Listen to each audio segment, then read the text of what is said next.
The night it started, Dorothy Briggs was arguing with a carburetor. She had been at it since 8 o'clock, and she was not close to finished, and she did not intend to stop until she had won the argument, which was her general approach to machinery and to most other things in her 71 years.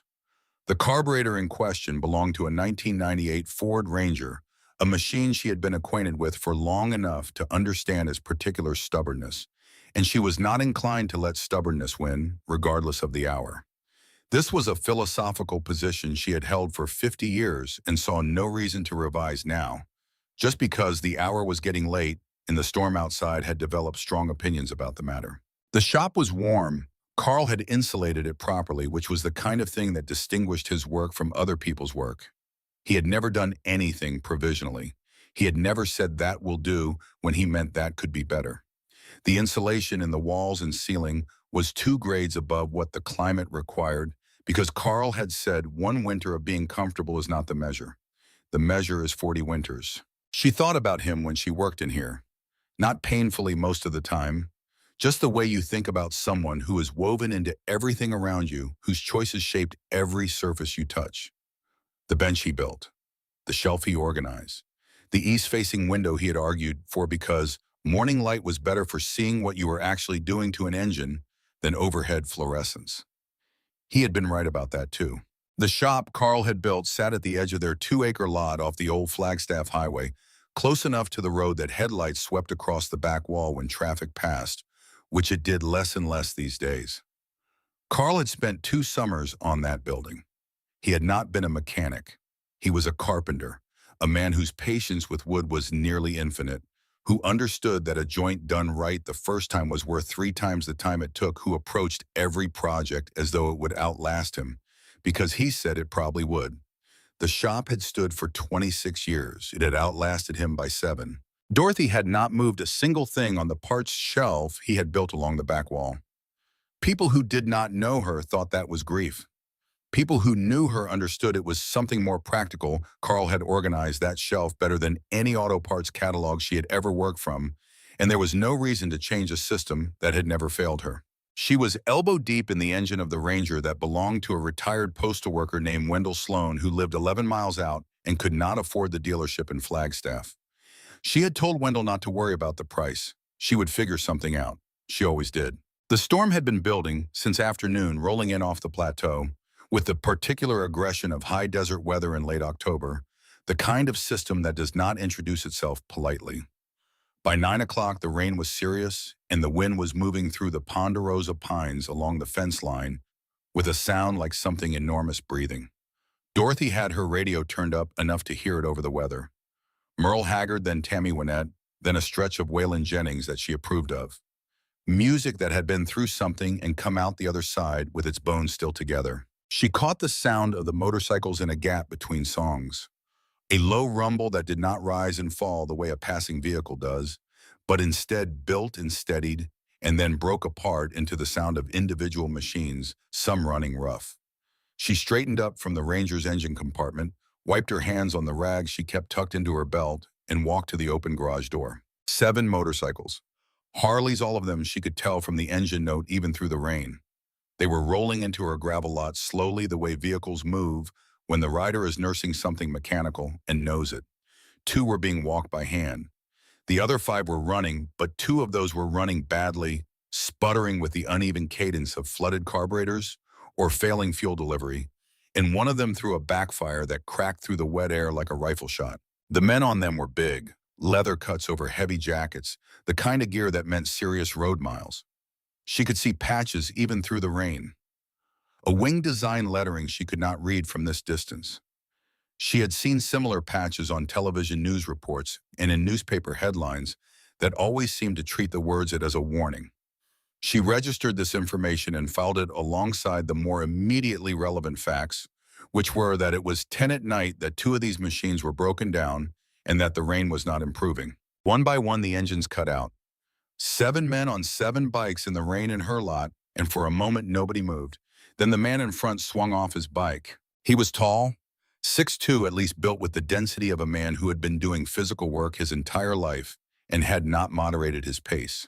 He wore his gray hair short and had a beard going silver, and his face was the face of a man who had made his peace a long time ago, with being misread with the way people looked at the patches in the leather and made their calculations before he had said a single word. He carried himself with the particular stillness of someone who had learned that stillness communicates more than motion. He looked at her across the wet gravel. She looked at him. He said, "Ma'am, I apologize for pulling in like this. We had mechanical trouble on the highway, and we don't mean to cause any disturbance. We're just looking to know if there's a shop open anywhere near here." His voice was low and measured and carried a respect in it that was not performed.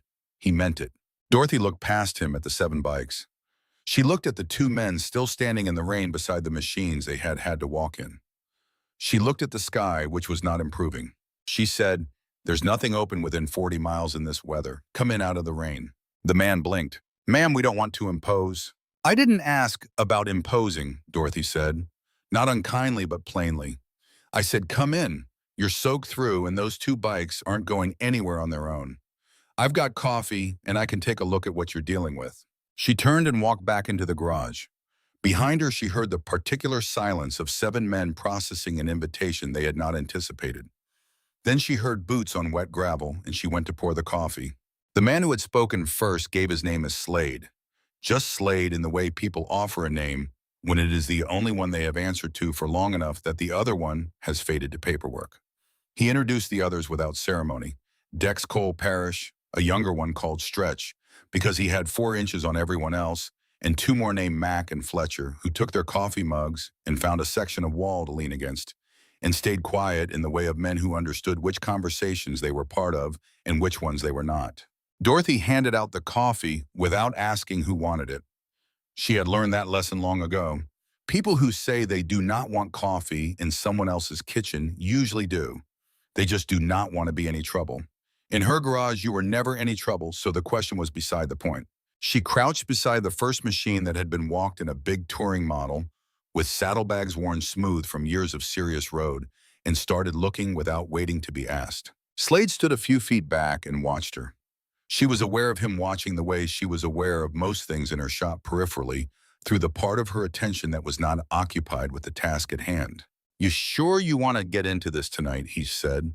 "It's late. We can find somewhere to pull off the road until morning." "In this weather?" she said, not as a question. She had her flashlight out and was running it along the fuel line. "Hand me the long one on the bench, second from the left." He got it without discussion. He had not argued, which raised him in her estimation without his knowing it. She found the hairline crack in the fuel line inside 30 seconds. Found the flooded carburetor 15 seconds after that. She moved to the next bike. "Carburetor's flooded on the first one," she said. "Fuel line's got a crack that's been weeping gradually. The temperature drop tonight finished it. How long has this one been running rough?" She was looking at Dex as she said it. Dex said, "Couple weeks, started as a hiccup." "Always does," Dorothy said. She moved to Parrish's machine. Parrish was the quiet one. She had already categorized him as such a man with a scarred jaw and dark eyes who watched everything without appearing to. She crouched beside his bike and was quiet for 20 seconds. "Voltage regulator failing," she said. "Electrical issue. Your light's been flickering." Parrish said, "Yeah." Just the one word, but the way he said it, surprised and carefully contained, made Cole let out a short laugh that he turned into a cough. Dorothy stood and looked at all 7 of them. "I can fix these tonight," she said. "All of them. It's going to take a few hours, and I'll need you to stay out of my way when I need you to, but if you can do that, you'll be back on the road by first light." She paused. "I've also got leftover venison chili on the stove if anybody's hungry. My neighbor Agnes brought it by this afternoon, and there's more than I'll eat." Not a single one of them said a word for a moment. 7 men who had ridden into her lot out of the dark in a rainstorm and received an offer of dinner and mechanical repair from a woman in her 70s who had not flinched at any of it. Then Slade said in a voice that was very quiet and oddly serious, "Why are you doing this?" Dorothy looked at him the way she looked at a question that was mildly confusing in its premise. "Because you need help, and I can give it," she said. "That's all the reason there needs to be." She went back to work. They were good in her space. That was the thing she noticed first and kept noticing throughout the night. She had expected something else. She would not have said so out loud, but somewhere underneath the practical decision to say, "Come in," and the practical decision to start working, there had been a readiness for difficulty. for the particular friction that happens when men who are accustomed to being feared share a confined space with a woman who is accustomed to her own authority in that space, for the small tests and the small performances and the careful dance of territory that she had navigated 100 times in the 50 years of working in a field that did not always welcome her. None of that happened. What happened instead was that 7 men who had been riding through bad weather for hours, who were tired and wet and mechanically stranded, simply entered the space they had been invited into and treated it and her with the particular respect of people who understand what it means to be received when you have not expected to be received. She noticed the way Dex stood back when she crouched beside his machine, not hovering, not trying to help before being asked, just giving her room. She noticed the way Cole, when he needed to cross the bay to get to the chair along the far wall, said, "Excuse me," even though she was 10 feet away and he was not in her path. Small things, the kind of small things that add up to a character. She noticed the way Parrish watched her work. He did not do it the way some men watch, the way that means, "I am waiting for you to make a mistake." He watched the way a person watches another person's hands, when those hands know what they are doing, and the watching is a kind of respect and acknowledgement that there is craft here worth attending to. Around 11 o'clock, she asked Mac to hold a flashlight at a particular angle for her while she worked on the fuel line, and he did it for 40 minutes without complaint and without moving the light a millimeter from where she had positioned it. And at the end of it, she said, "Good and thank you." And he said, "Any time, ma'am," and went back to his chair. Small things, but in her experience, the small things were always the real ones. They stayed out of her way when she needed them. Out of her way, moved when she asked them to move, handed her things when she asked for them without performance or commentary. The ones she did not need at a given moment arranged themselves in the second bay, sitting on the old wooden chairs she had never gotten around to replacing, talking in voices low enough that they were not in her head while she worked. Occasionally, one of them would ask if they could help, and she would give them something specific to do, and they would do it without making it complicated. She had worked around men who could not take direction from a woman without creating a small drama out of the transaction. These 7 were not that, and it moved them up another notch in her private accounting without their knowing it. Around midnight, while she was tracing the electrical fault in Parrish's system, Slade settled onto a stool about 8 feet away and said, "You've been doing this a long time." "Since I was 16, she said. "My father had a shop. Neither of my brothers had the patience for it, so it ended up mine. And this shop," she kept her eye on the wiring. "Carl built it, my husband. He was a carpenter, not a mechanic, but he wanted me to have a real shop. Not a converted shed, not a makeshift space. A real one with proper insulation and a bench at the right height and a parts shelf that made sense." She paused. "Took him 2 summers. He was particular about doing things right. He's passed. 7 years ago." She said it the way you say something you have made peace with or have told yourself you have. "Heart attack. Fast, which I've been told I should be grateful for." Slade nodded. He did not say he was sorry. He just nodded the way a person nods when they understand that some things do not benefit from commentary, that what they need is simply to be acknowledged and then given room. Dorothy found she liked him better for it. It was around 2 in the morning when she noticed it. She had moved to the bike Slade himself had been riding, a big machine, well-maintained with the particular care of someone who had ridden long enough to understand that a motorcycle reflects back exactly the attention you give it. She was checking the chain tension when she saw the patch on his cut, which he had draped over the back of a chair nearby. The main patch said Hell's Riders MC, but it was the smaller patch, the one on the chest, that stopped her. It was a simple design. A road disappearing into a horizon with stylized letters worked into the image. Small, almost understated, but she had seen it before. Not on a jacket or a cut. In her own house. Carl had kept a journal. He had kept one for most of their marriage spiral notebooks he filled with observations and drawings and the occasional passage of reflection. She had not read them after he died. They were his, and she had put them in the closet shelf where he kept his important personal papers, and she had not opened that shelf since the week after the funeral. But she remembered one drawing. She remembered it because Carl had shown it to her, held up the open journal and said, "I've been trying to draw this for a week and I finally got it right." She had not known then what it meant. She had said it was a nice drawing. The road disappearing into a horizon, the stylized letters. She held very still for a moment.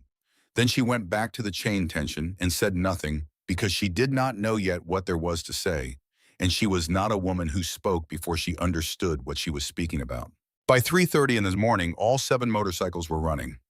She started each one in turn and listened with her eyes half closed the way her father had taught her. Not just the sound, but the feeling beneath it, the sense of whether a machine was breathing right or hiding something. Each one came up even and clean. She shut the last one down. When she turned around, all 7 men were on their feet. Slade reached into his cut and produced a folded stack of bills that was, she estimated, without counting, considerably more than the work warranted even at full shop rate. "Name your price," he said. "Whatever it is, you've been up all night." She looked at the money. She looked at him.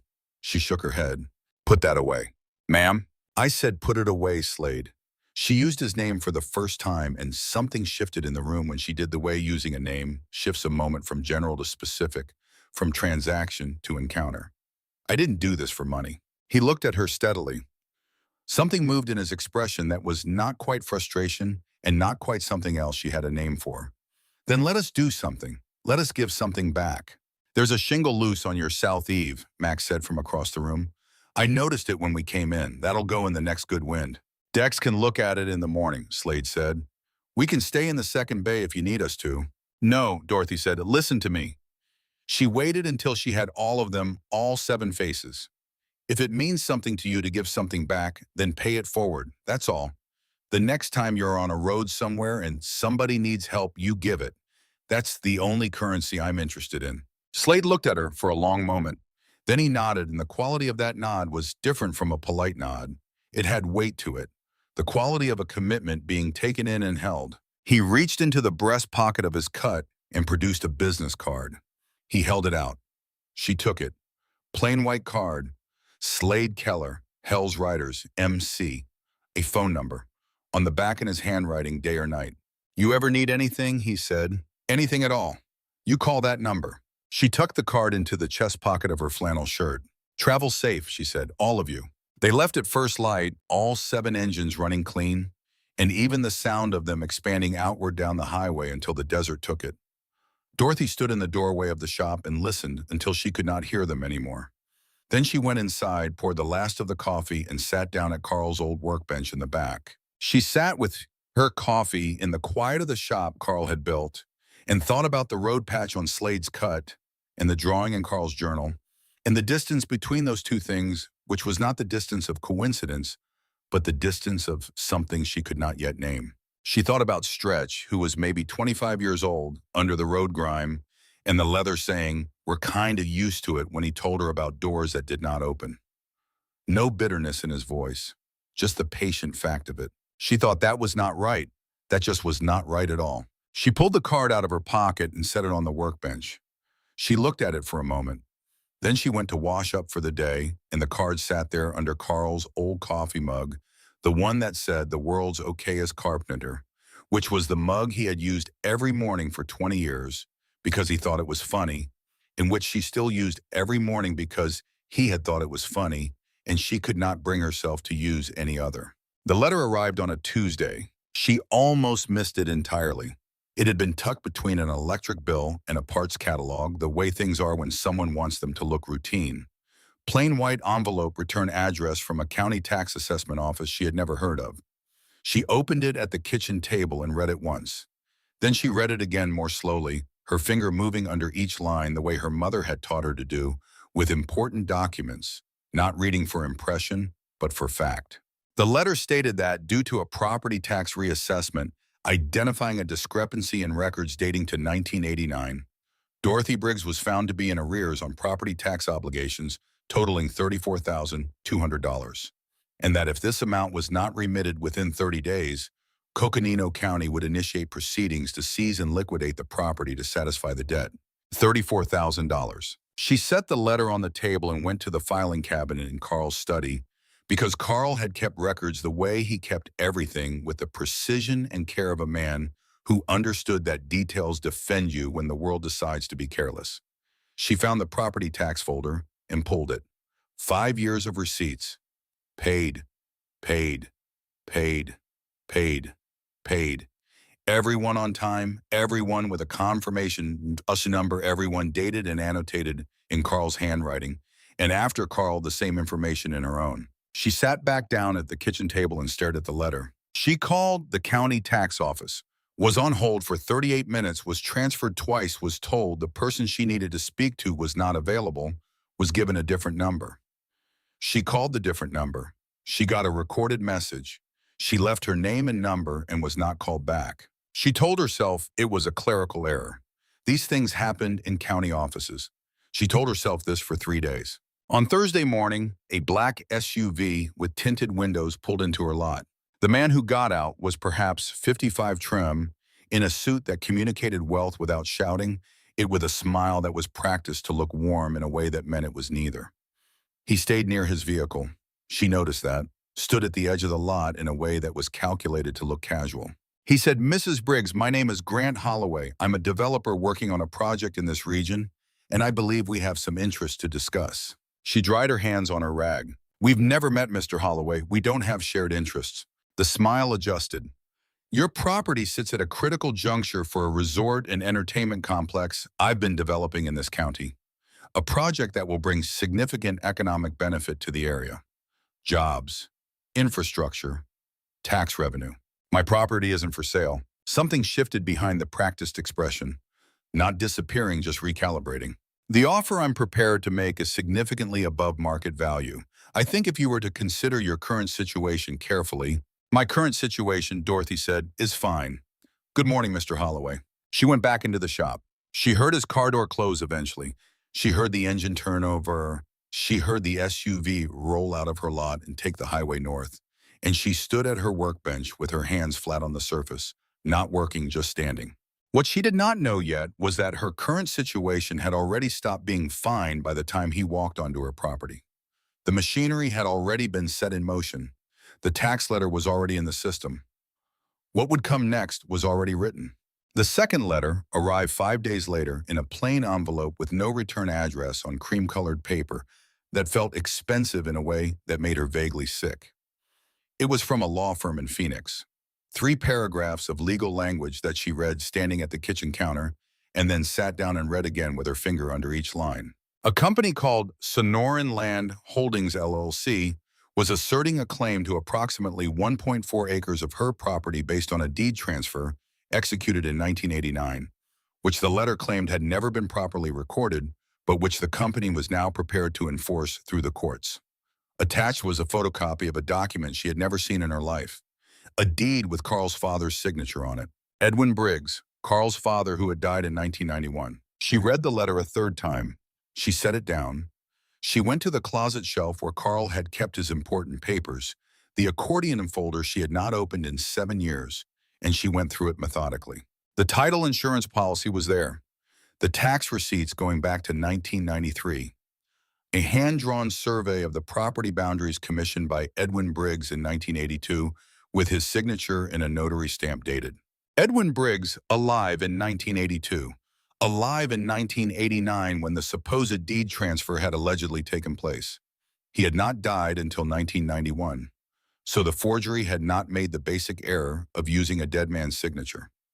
Edwin had been alive in 1989. Someone had gone to the trouble of getting the timeline right, which meant someone had done their research, which meant this was not sloppiness. This was construction. She sat on the floor of the closet with the accordion folder in her lap and thought about that for a long time. She called an attorney in town named Bill Garrett, who had handled Carl's estate and who ran a small general practice that served the county's needs adequately until the needs became serious.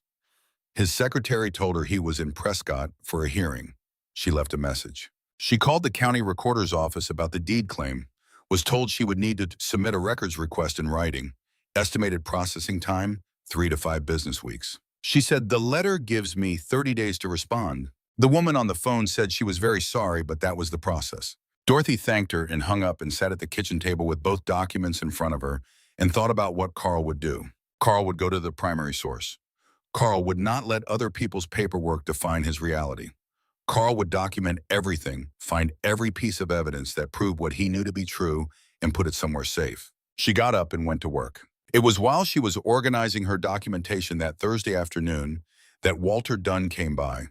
Walter ran the hardware store 2 miles down the road, and had been something in the category of friend to her and Carl for close to 25 years.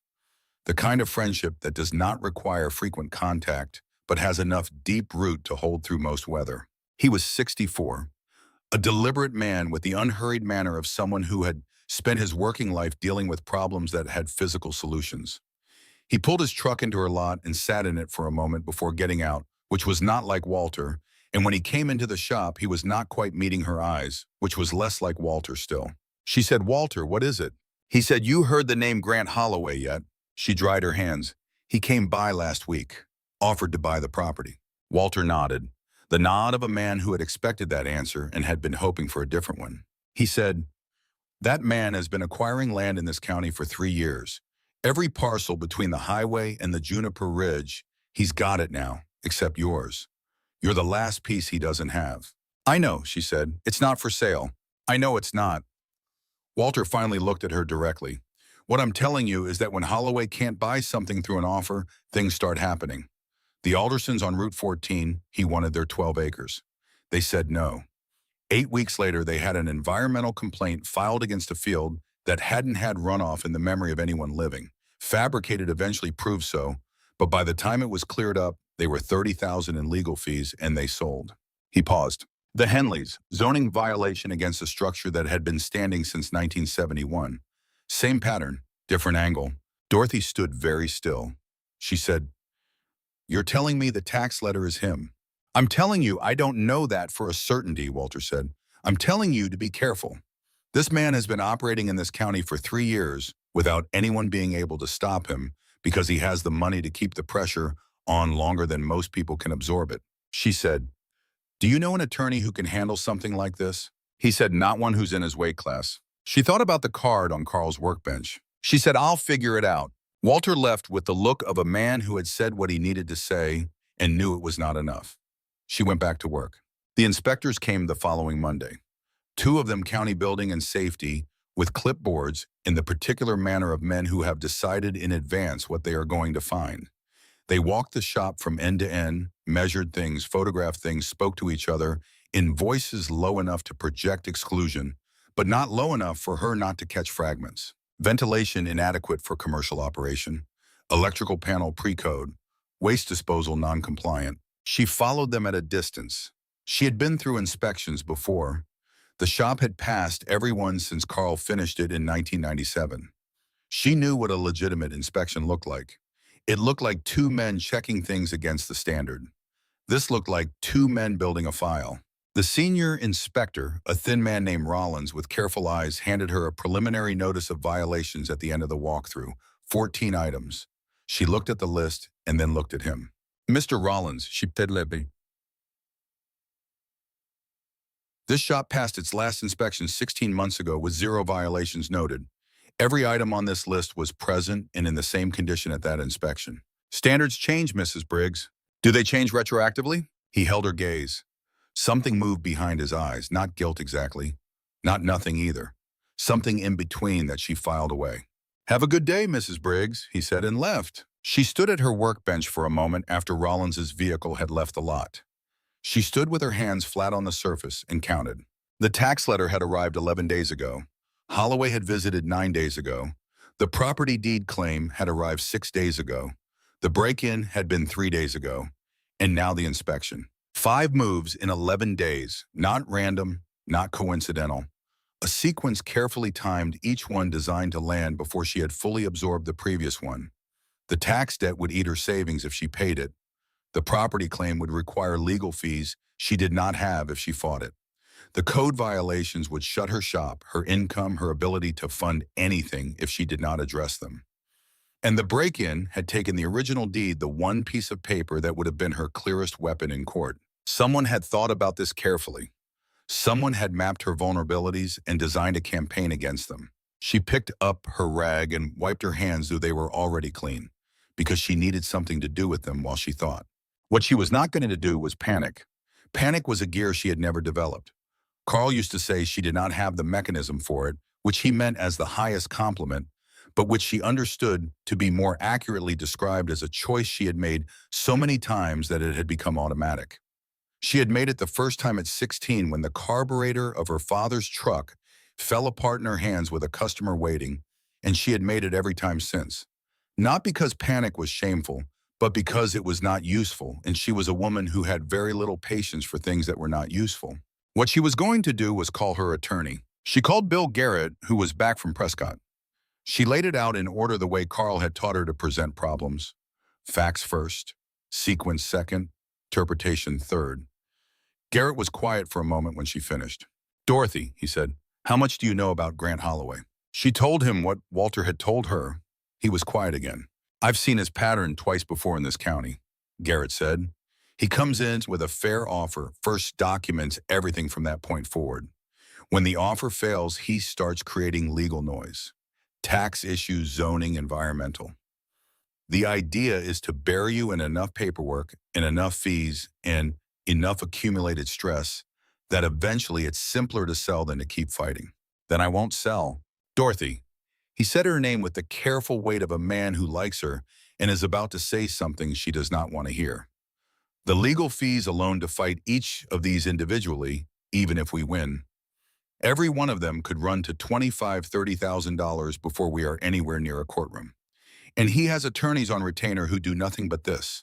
Can you fight it?" A pause. "I can fight the tax claim. That one looks straightforwardly fraudulent, and I think we can get it dismissed. The property deed is more complicated. Whoever put that document together knew what they were doing. We would need a forensic document examiner and probably an expert witness. That's not cheap." He named a number. She was quiet. "I'm sorry," he said. "Don't be sorry yet," she said. "Let me think." She hung up and stood in the middle of the shop with her hands flat on the hood of Wendell Sloan's Ranger, which she still had not finished because the world had been going sideways for 2 weeks. She stood there with her eyes closed and thought about Carl. Carl, who had spent 2 summers building the shop and had refused to cut a single corner, even when the materials ran over budget. Who had said, "We're building this to last, not to be convenient." Who had trusted her with everything he had made this land and this building and his name. Who had died without imagining it would ever need to be defended. She thought about what he would do, and then she thought, "I already know what he would do, because it is what I already know I should do.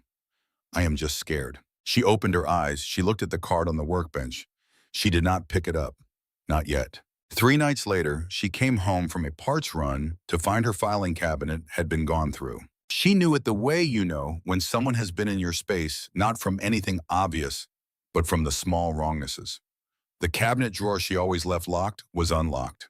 The accordion folder of Carl's papers was 2 positions out of place, as though it had been pulled and replaced in a hurry, and the copy of their original property deed was gone. She stood in front of the open cabinet for a long moment. What she felt was not fear. It was not helplessness. It was something colder and cleaner and more focused than either of those of fury that had been building for 2 weeks and had just found its full shape. They had come into Carl's house. They had gone through Carl's things.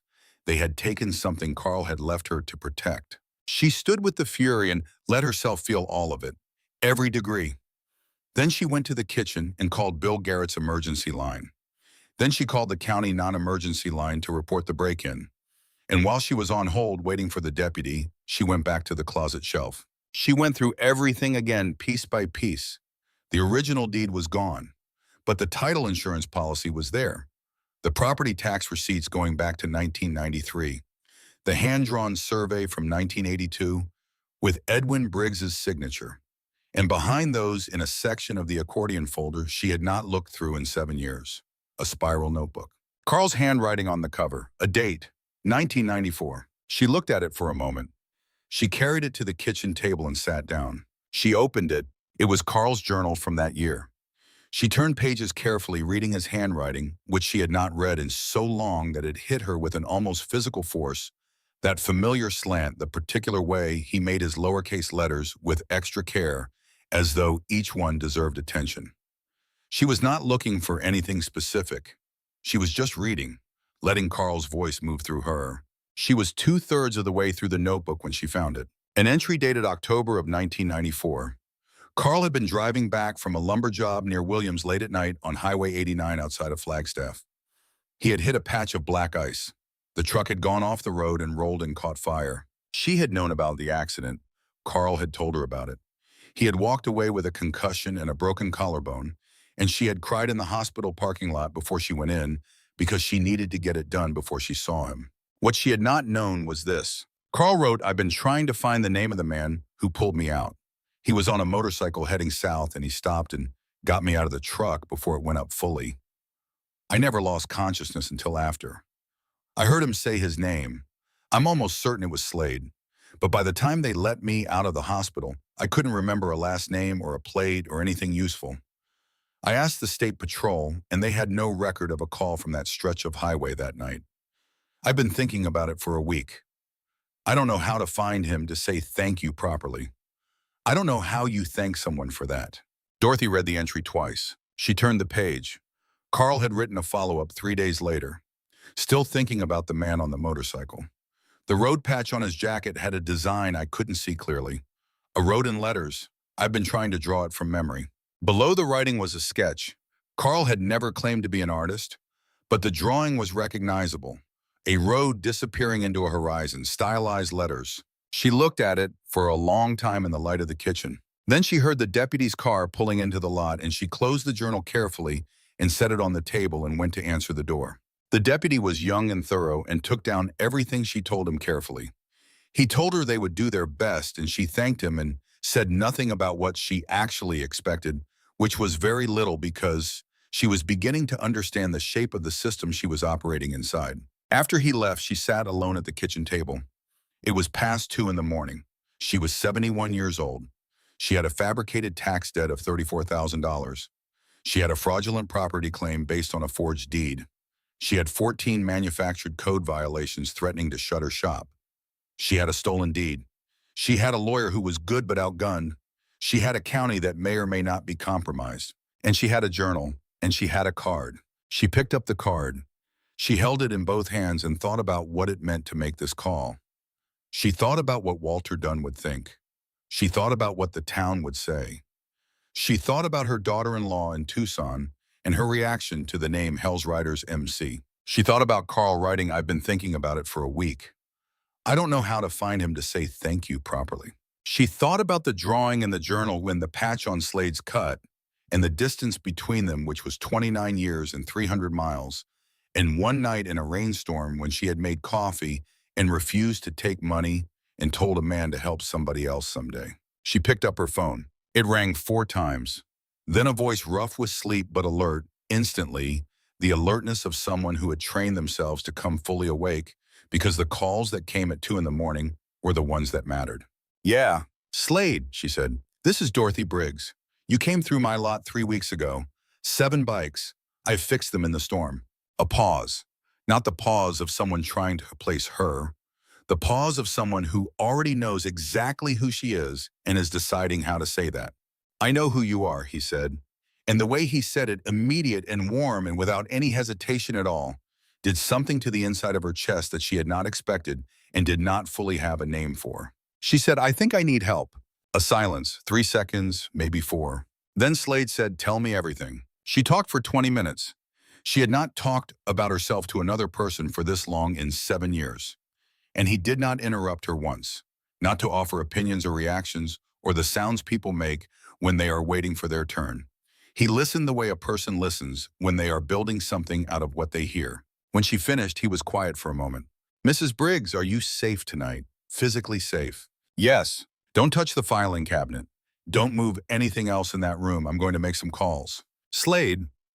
She stopped. She looked at the journal on the kitchen table. "I need to tell you something, but not on the phone. When you get here." Another pause, shorter. "We'll be there by dawn," he said. "Lock your doors." She sat at the kitchen table after she hung up. She put her hand on the journal. Carl's voice in the pages under her hand, that familiar slant, those carefully formed letters. "I don't know how you thank someone for that." She thought, "I think you are about to find out, Carl." She did not sleep. She sat at the workbench with Carl's coffee mug in both hands, and she waited for the sound of engines coming down the highway. She had made the call, and she had said what she needed to say, and there was nothing left to do until morning, which was the worst kind of waiting, the kind where action is not possible, and the mind fills the space with everything it has been pushing aside. She thought about the filing cabinet standing open in the study. about the particular quality of violation and coming home to find that someone had been through Carl's things, had gone through the papers he had kept with such care, had taken the document he had set aside to protect what was theirs. She had filed a police report. She had little faith in what would come of it. The deputy had been young and earnest, and she had liked him for it, but she understood the system she was operating inside now, and she understood that the same county infrastructure that had produced two inspectors building a fraudulent case against her shop was not likely to produce a swift investigation into a break-in that served the same party's interests. She thought about Victor Crane. She stopped herself. She thought about Grant Holloway, and she thought about the way he had stood at the edge of her lot in his expensive suit with his practiced warmth. And she thought about the way he had come back to her porch at midnight after the fire with a new offer ready, because he had believed that by then grief and exhaustion and isolation would have done what his lawyers hadn't. He had not understood her. That was the thing she kept returning to. He had looked at a 71-year-old widow alone on a 2-acre lot, and he had made his calculation, and the calculation was wrong, not because it was cruel though it was, but because it was simply inaccurate. He had not seen her clearly enough to make an accurate calculation. He had seen a category, not a person. Carl used to say that the most dangerous mistake you could make about another person was to assume they were less than you. Not morally less, though that too. Strategically less. Capable of less. He said it because he had seen it go wrong. Too many times had watched people in disputes and negotiations and business dealings discount the person across from them and pay for it later. He said that in his experience, the people you were most likely to underestimate were the ones who had been working quietly for decades without seeking credit for it, because quiet competence does not announce itself. Dorothy had been working quietly for 50 years. She was not going to stop now. She got up and made a fresh pot of coffee and sat back down at the workbench, and she thought methodically about what she had and what she needed and what the next 2 days would look like. She thought about Slade's voice on the phone, immediate and warm, saying, "I know who you are." She thought about what it had meant to hear that, not the sentiment of it, but the practical fact of it, that she had been remembered, that the night in the storm had meant something, that she had not been naive in her understanding of what had passed between 7 men and 1 woman in a rainstorm 3 weeks ago. She thought about Carl. She thought about him writing in his journal about a man named Slade in a road patch with letters he could not read clearly. And she thought about what it meant that she was sitting here now with that journal on this table and that man's phone number on a card in her pocket. She thought about all the distances that had been crossed tonight that she had not been able to see from where she was standing. Then she sat with her coffee and waited. The desert at 3 in the morning has a particular quality of silence unlike any other. Not the silence of a city after midnight, which still hums with electrical life. A silence with texture, with depth, with the small voices of things that live in it. An owl somewhere along the fence line. The creak of the ponderosa pines in the wind. The occasional distant sound of a truck on the highway growing and fading, never turning in. She held the mug in both hands and looked at Carl's workbench. He had built it from a single slab of Douglas fir, 12 feet long, 3 inches thick, that he had driven to Williams to select himself because he wanted the right grain and would not settle for what was available locally. He had spent a weekend planning it and fitting it and getting the height exactly right because he believed that a workbench should meet your hands at the correct position and not make you come down to it or stretch up to it. He had said that small, ergonomic failures accumulate into injuries over decades, and that the people who cut corners on workspace design were the same people who ended up with chronic back problems, wondering why. He had been right about that, as he had been right about most practical things. She thought about what it would mean to Carl to know that Slade had come through her lot 3 weeks ago. Not just Slade, but 7 riders, all of them needing help, all of them received at this bench, in this shop, in this storm. She thought about the 29 years between the highway and tonight, about 2 men who had been carrying the same unfinished conversation without knowing they were carrying it. She thought about the way Carl had written, "I don't know how you thank someone for that," not as a complaint, not as resignation, but as a genuine and patient question from a man who believed that proper thanks should eventually find its target. She sat until the sky outside the east window began to change, and then she heard it. A vibration first felt through the floor rather than heard, the way a large truck registers in the soles of your feet before your ears have processed the sound. Then it built and kept building and did not peak and fade the way a single vehicle does when it passes on an empty road. It grew and kept growing, layered and complex, the sound of many machines in organized motion, and she pressed her palm flat against the cold glass of the window and felt something move through her chest that she could not name precisely. Something between wonder and the recognition of something she had been waiting for without knowing she was waiting. The first headlight appeared on the highway, then 10, then she stopped counting.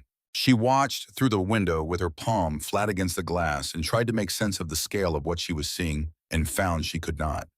There was no frame of reference for it.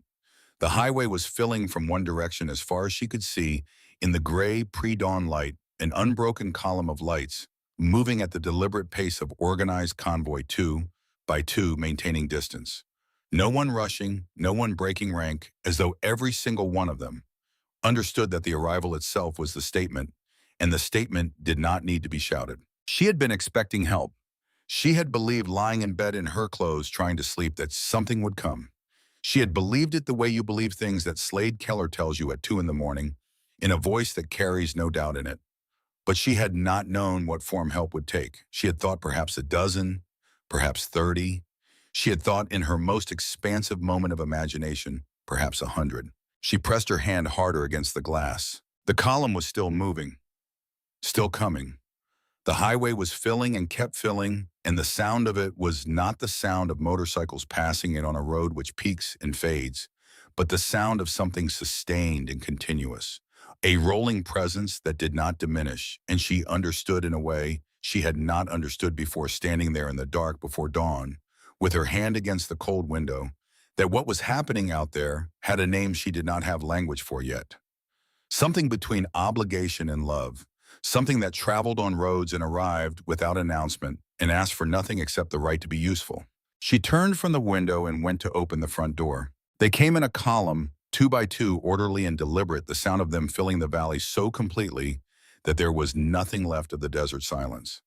They were turning off the highway onto a road, her road that had never held more than a handful of vehicles at one time, and they kept coming, and they kept coming, and the headlights swept across the front of her house in waves like something tidal. She opened the front door and stood on the porch. Slade was first.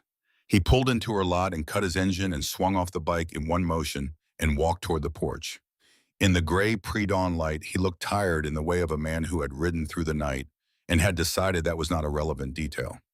His eyes were clear and direct when he reached the porch steps and stopped. He looked at her for a moment without speaking. She said, "How many?" "Final count still coming in. Last I had was 512. She gripped the porch railing. "Slade," she said, "these people rode through the night. Some of them rode 2 nights. He said it the way he said most things, plainly, as though the facts spoke for themselves and did not need ornamentation. Montana, New Mexico, Colorado, Nevada. Word went out and people came. He glanced back at the lot, which was now full, and the road beyond it, which was also full, the last of them still pulling off the highway in the gray light, the sound of engines going quiet one by one like something settling. "That's how it works." She looked past him at 500 motorcycles filling her property. She said, "I have something to tell you. Before anything else starts, I need to tell you something." He looked at her. Something shifted in his face, not alarm but attention. "Come inside," she said. They sat at the kitchen table, the same table where she had read Holloway's letter and the tax notice and the law firm's claim. She set Carl's journal between them. She said, "I found this in my closet the night they broke in. Carl's journal from 1994. Slade looked at the notebook. "I need you to read one entry," she said. She opened to the page she had marked and turned it to face him. He read it. She watched him read it. She watched the point where his eyes slowed down, where he went back to the beginning of the paragraph and read it again. She watched something move across his face that was very controlled and very deep, and that he did not quite manage to keep entirely behind his expression. When he looked up, his eyes were different than they had been 30 seconds before. He said, "Carl Briggs." "My husband," she said. "Flagstaff, October of 94. Highway 89. He looked at her. He was very still. "I looked for him," he said. "For about 2 years, I tried to find out who he was. I had the county, I had the hospital, they would not give me anything. I had the state patrol report, but his name was not in it. They listed me as a witness who had left the scene before the officers arrived. He stopped. I went back to that stretch of highway twice. I do not know what I thought I was going to find. Dorothy did not say anything. She let him have the silence. He looked down at the journal again, at Carl's handwriting, at the words, "I don't know how you thank someone for that." He said, "How long was he?" 7 years ago, she said. "Heart attack. Fast." Slade put his hand flat on the open journal page, not picking it up, just resting his hand on Carl's words the way you rest your hand on something that you need to be real. "He was a good man," Dorothy said. "He spent 40 years stopping on the side of the road when he saw someone who needed help. He never drove past. He said the reason was simple. They're people. That was the whole reason." Slade nodded once. There was something happening in his jaw, a tightness that he was not going to let become anything more than that, not here, not now. She recognized it because she had done the same thing 100 times in the past 7 years. He said he never knew. He never knew, she said, and he never stopped looking. They sat for a moment in the quiet of the kitchen with Carl's journal between them and the sound of 500 people beginning to move outside, the first voices carrying across the lot, the heavy clanking of truck gates coming down, the purposeful noise of a large, organized effort getting underway. Then Slade stood up. He said, "Dorothy." He used her first name and she let it stand. She said, "Tell me where you want us." He said, "Tell me where you want us." Outside, the flatbed trucks were arriving. 3 of them loaded with lumber and steel and concrete and roofing materials, followed by panel vans carrying generators and welding equipment and an air compressor. The men who unloaded them moved with the efficient unhurriedness of people who had done physical work together before and had no need to establish a hierarchy because it was already understood. The sight of it all taken together was something she kept trying to process and kept failing to fully absorb. It was not just the number of people, it was the organization. 500 people who had arrived across the night from 6 different states had arrived knowing what they were doing. There was no confusion about roles, no standing around waiting to be told what to do, no duplication of effort. Somewhere in the network that had put out the call, someone had also put out specifications. Materials had been ordered and delivered. Skills had been inventoried. A plan had been made. She later learned from Slade that a man named Garza, who ran a construction crew out of Tucson, had taken point on the bill the moment the call went out, had gotten her shop's dimensions from the fire department's incident report, had called in favors from 3 different suppliers, and had coordinated the flatbeds and the materials in the sequencing of the work in 36 hours, while also riding through the night himself to get here. She later learned that the legal side had moved with the same speed that Voss had been on the phone before midnight, that a forensic accountant had started pulling records at 3 in the morning, that the contact inside the county assessor's office had made his decision to come forward at dawn and had called Voss before most people had finished their first cup of coffee. She later learned these things. In the moment standing at the edge of her lot in the early morning, watching several hundred people begin to work on the ground where Carl's shop had stood, what she understood was simpler and more total than any of the logistics. They came. She said it to herself quietly, not as a statement about numbers, but as a fact about the world. They came. People she had never met from places she had never been, who owed her nothing, who had ridden through the night and arrived before dawn, and were now here working because a message had gone out that said someone who had once opened a door needed help keeping it open. They came. A man named Garza came off one of the vans and found Dorothy near the edge of the lot where her shop had stood. He was heavy-set and deliberate, and he had a set of hand-drawn plans under his arm that he spread on the hood of the nearest truck without ceremony. Based on the footprint, he said, pointing at the blackened concrete pad that was all that remained of the original building, "I'm proposing we go 30% larger on the new build. Same orientation for the light, bigger bay door, better panel location." He looked at her. "Any objections to the footprint change? Now's the time." She looked at the plans. She said, "The parts shelf along the back wall needs to be the same dimensions as the original. 12 feet long, 4 feet high, 3-inch Douglas fir." "I've got a man who does nothing but finish work," Garza said. "He'll get it right if you give him the measurements." "I have them memorized," she said. Garza nodded, made a note, and went to work. She had not expected to stand at the edge of her own property watching this happen. She had not had a frame of reference for it. She had made the call at 2 in the morning from a kitchen that smelled of smoke and a life under systematic assault, and she had told herself to be prepared for some form of help. And she had not been able to imagine this, the physical reality of 500 people who had driven through the night because a message had gone out on a network she could not see from the inside. Walter Dunn arrived at 8 in the morning with his truck bed loaded with food. He pulled in behind the last of the flatbeds and sat in the cab of his truck for a long moment before getting out, which Dorothy noticed because she was looking across the lot in that direction when he pulled in, and sitting in the cab was not what Walter did. Walter got out of a vehicle the way he did everything, without deliberation, without hesitation, because in his experience, the getting out was almost always the right decision.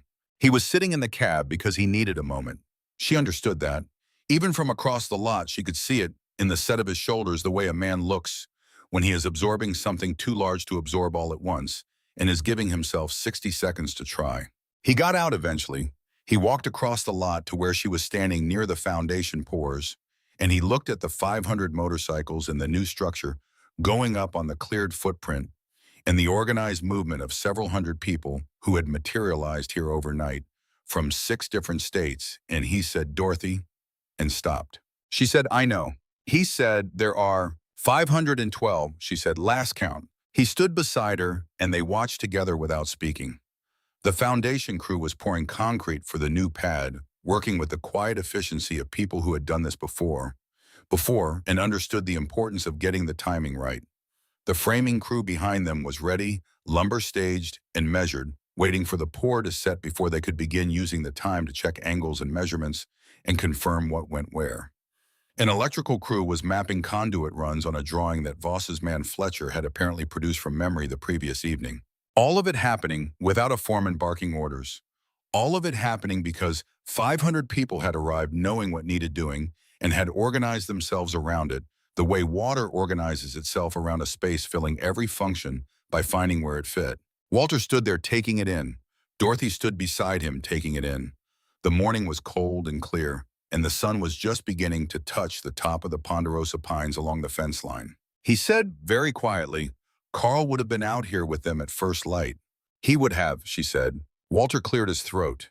He went to the tailgate of his truck and started handing out food, which was how he spent most of the next 12 hours moving through the lot, with sandwiches and coffee, and the particular ease of a man who has found a way to make himself useful and has gratefully inhabited it.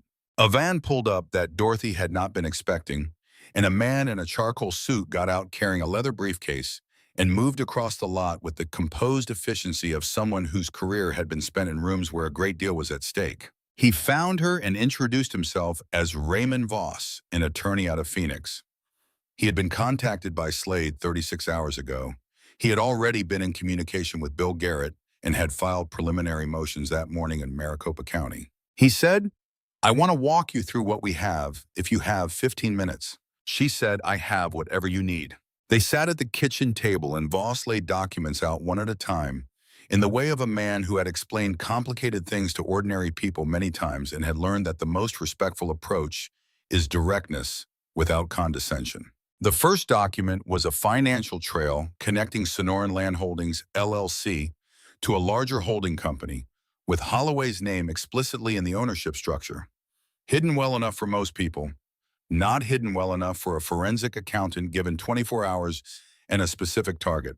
The second was an email chain obtained through a contact inside the county assessor's office, a contact who had come forward voluntarily that morning. The email showed coordination between Holloway's legal team and 2 county employees, one in the tax division, one in building inspection, the fabricated tax debt, the 14 manufactured code violations, planned, scheduled, coordinated in writing. The third was a report from a private arson investigator who had examined the site at first light.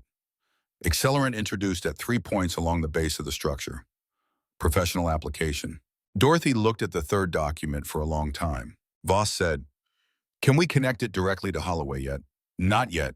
We have the what and the method. We are working on the who, but here is what matters right now." He set one more document on the table. A subpoena signed that morning by a judge in Maricopa County, directing a forensic accounting firm to conduct a full review of Holloway's business records. The judge who signed this had an encounter with Holloway 4 years ago, Voss said. Holloway used the same playbook against land adjacent to the judge's family property. The family had better attorneys than most of his targets. Holloway backed off, but the judge has a long memory. Dorothy said sometimes the law works slowly. Voss said, and sometimes it gets personal and moves faster. He closed his folder. This morning we are filing a comprehensive fraud complaint with the Arizona Attorney General's office, a parallel complaint with the County Sheriff's Criminal Division, and a civil suit against Holloway personally against Sonoran Land Holdings and against the 2 county employees whose communications we have. Damages sought include the fabricated tax claim, the fraudulent deed, the coordinated code violations, and the destruction of your shop. He named a total figure. Dorothy looked at him steadily. He said, Holloway has done this to at least 6 other property owners in 2 counties over 3 years. The ones who sold did so under duress created by illegal means. Every one of them is a potential plaintiff. We are currently in contact with all of them. She said slowly, you've been building this. We have been building it for 36 hours, Voss said, which sounds fast, but it helps when you have the right people making calls at 1 in the morning. He glanced toward the window. Your friend Slade has a network that connects to a great many useful places. Not all of them ride motorcycles. She looked out the window at the lot. She thought about Slade sitting at her kitchen table with his hand flat on Carl's journal, about the 30 years he had spent carrying a name he could not place, about the 2 years he had spent trying to find it.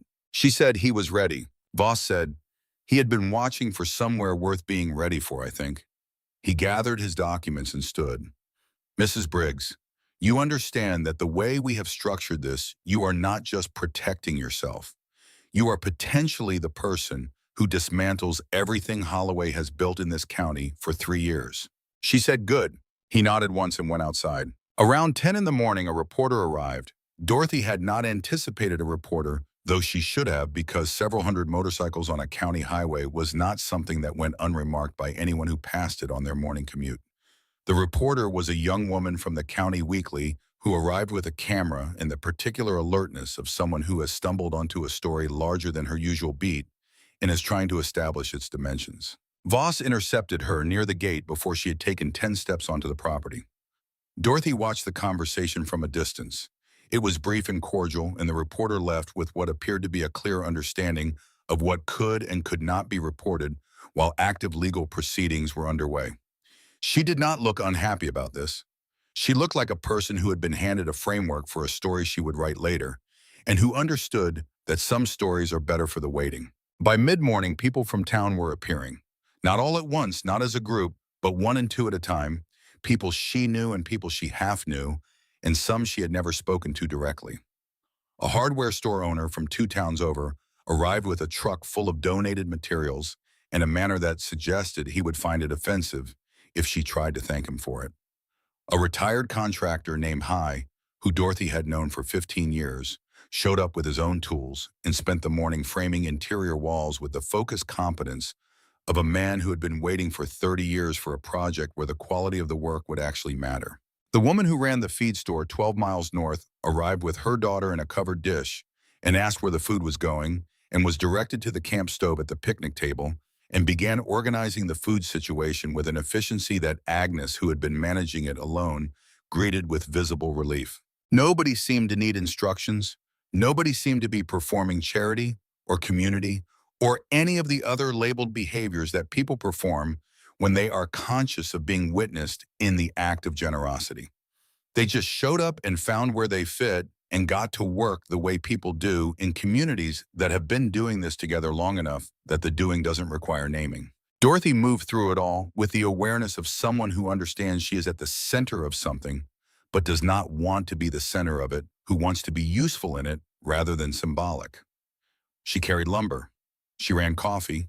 She answered the same question about the parts, shelf measurements 4 times for 4 different people who each needed to hear it directly from her. She checked Garza's footprint calculations against her own memory of the original building's dimensions and confirmed they were right. She was useful, and being useful was the only way she knew to be in a situation like this without coming apart at the edges. Around noon, Slade found her and brought her a sandwich and stood beside her while she ate it. Both of them looking at the new structure taking shape, the framing up, the roof beginning. He said, "How are you doing?" She said, "I'm trying to understand the proportionality of this. I fixed 7 bikes 3 weeks ago, and you brought 500 people. He was quiet for a moment, then he said, "You want to know why people really came?" "Yes," she said. "That is exactly what I want to know." He said, "Most of us have been riding into towns our whole lives and watch people decide they already knew everything about us before we said a word. You look at the leather and the patches, and you lock your doors, and you look at your plate, and you wait for us to leave." He paused. Word went out that there was a woman in Arizona who looked at 7 road-dirty strangers showing up at 10 at night in a storm and said, "Come in out of the rain." What people heard in that message was that the woman who opened her door was having her door burned down. He looked at her. "You don't do what you did and then leave the person to burn." She said, "Slade, does Holloway know yet what is happening here?" "He knows," Slade said. 40 minutes ago, Voss took a call from Holloway's lead attorney. They want to talk." She turned and looked at him directly. "What does that mean?" He said, "It means 500 motorcycles in your lot means something different to a man like Holloway than it does to the rest of us. He is counting things. Witnesses, cameras, a legal team that arrived before he was awake, a story already on local radio, a judge in Maricopa County who subpoenaed his financial records at 6 this morning." His expression was level and certain. He is counting all the ways this stopped being a situation he controls. She looked at the new garage going up on the footprint of what Carl had built. Bigger, better insulated, Garza had told her. Correctly wired. The east window repositioned to face the morning light the way Carl had always intended it. She said, "What do we do when he wants to talk?" Slade said, "We let Voss answer the call and we keep building." She nodded and ate the second half of her sandwich. Around 2 in the afternoon, a county vehicle pulled to the edge of the property. An inspector's vehicle. The man who got out was not Rollins. He was older, with the manner of someone senior who had been sent somewhere he was not happy to be sent. He found Dorothy and introduced himself as the deputy director of the county building division. He said carefully and precisely that in light of an internal review initiated that morning, all pending violation notices against her property were being suspended, pending further investigation. He called it a routine review. She said, "Of course it is." He said, "We apologize for any inconvenience." She said, "Do you?" He left quickly, and Voss appeared at her side within half a minute. "That's the first one," Voss said. "The tax claim will follow within 24 hours, I expect. Holloway is pulling the official pressure back because he cannot control the story anymore, and he knows if this goes to trial, everything we have comes out in open court." She said, "And the fraud, the arson, the bribery." "That's not his call. The AG's office and the sheriff's criminal division are independent. He can settle with you civilly, and he will want to. But the criminal exposure does not disappear." Voss paused. "You understand that the way we filed this, you are not just protecting yourself. You are providing the framework that brings down everything he has built in this county for 3 years. The families he targeted before you. The ones who sold under duress." She said, "I want him to answer for what he did to those families." Voss said, "I know. That is why we filed the way we filed." It was Stretch who found her at 4 in the afternoon and put a hammer in her hand.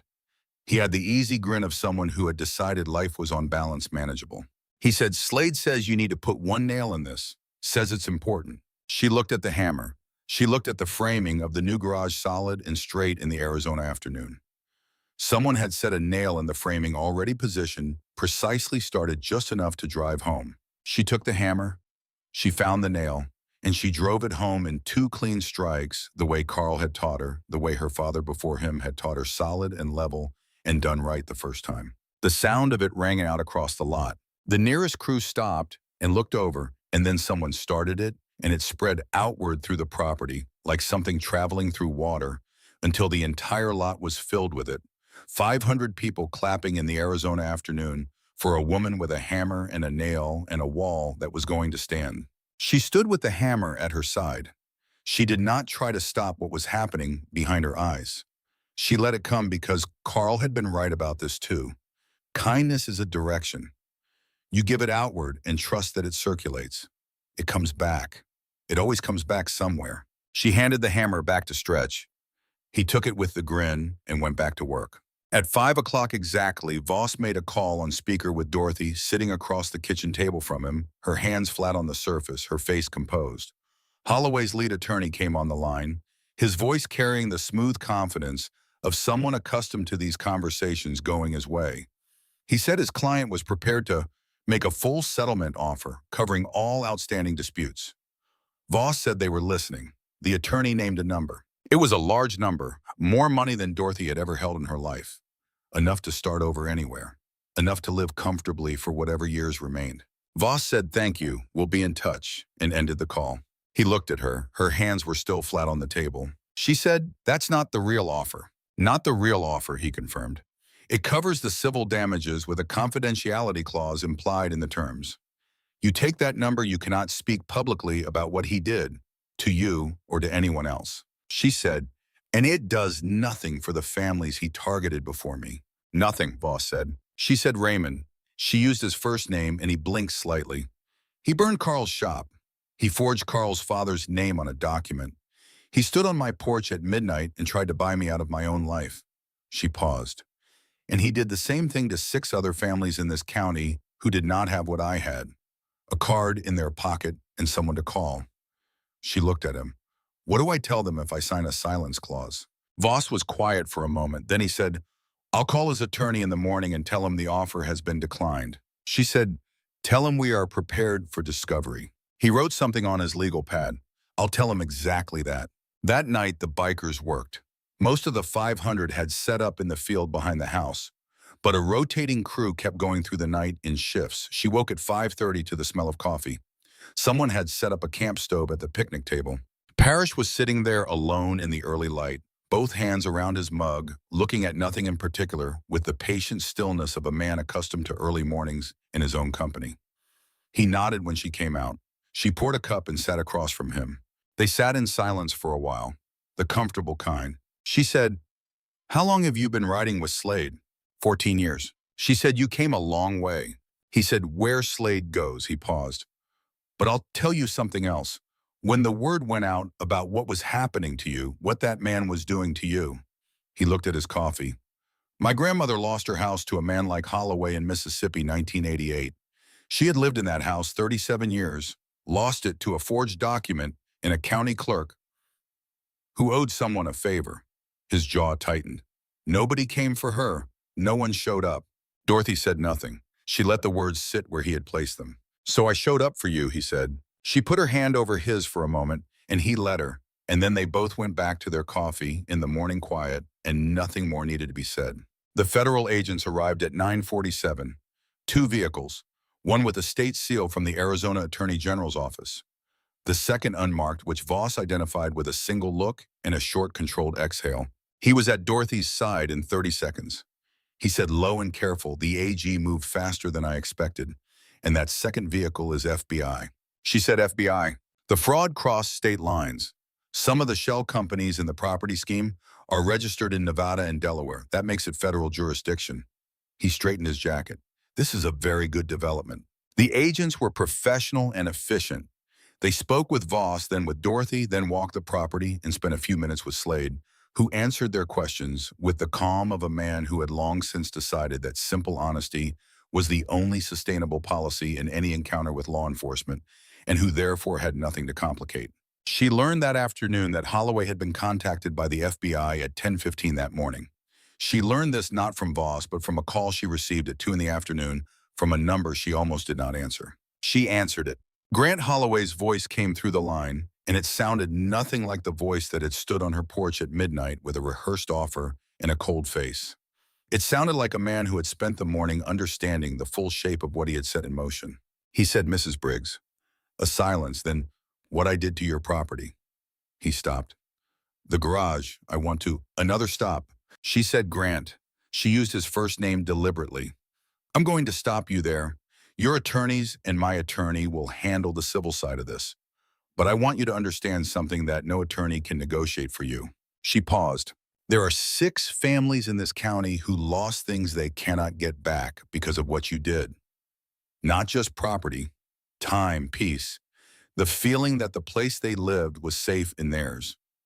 I cannot restore that, but I am going to make sure that what happened to them is on record in detail in a public proceeding so that everyone in this county knows exactly what a man with a briefcase and a forged document and a cooperative county employee can do to people who trust that the system is honest. Silence. That is going to happen regardless of what we settle civilly. Do you understand? A very long pause. He said yes. She said, "Good day, Mr. Holloway." She hung up. She sat in the kitchen for a moment in the quiet. Then she went outside because the kitchen felt too small. Slade found her late in the afternoon, standing at the edge of the new garage looking at what had been built in the 48 hours. It was bigger than what Carl had built. Better insulated. The electrical panel was correctly rated. The parts shelf along the back wall had been built in solid Douglas fir by a man who had spent 2 days getting every dimension exactly right, because she had given him the measurements from memory, and he had understood why that mattered. It was not Carl's garage, but it was hers, fully legally, permanently hers. Voss had confirmed that morning that the fraudulent deed had been officially invalidated by the county recorder's office under instruction from the AG, and that the fabricated tax debt had been formally withdrawn. The land was clean, the title was clear. Slade stood beside her and they looked at it together. She said, "I want to ask you something." He said, "Ask." She said, "That night in my garage, when I told you to help somebody else someday, did you think it would come to anything like this?" He was quiet for a moment, turning the question over with the care he gave to things worth considering. "I thought about it a lot on the road after we left," he said. "The way you said it, it was not a nicety.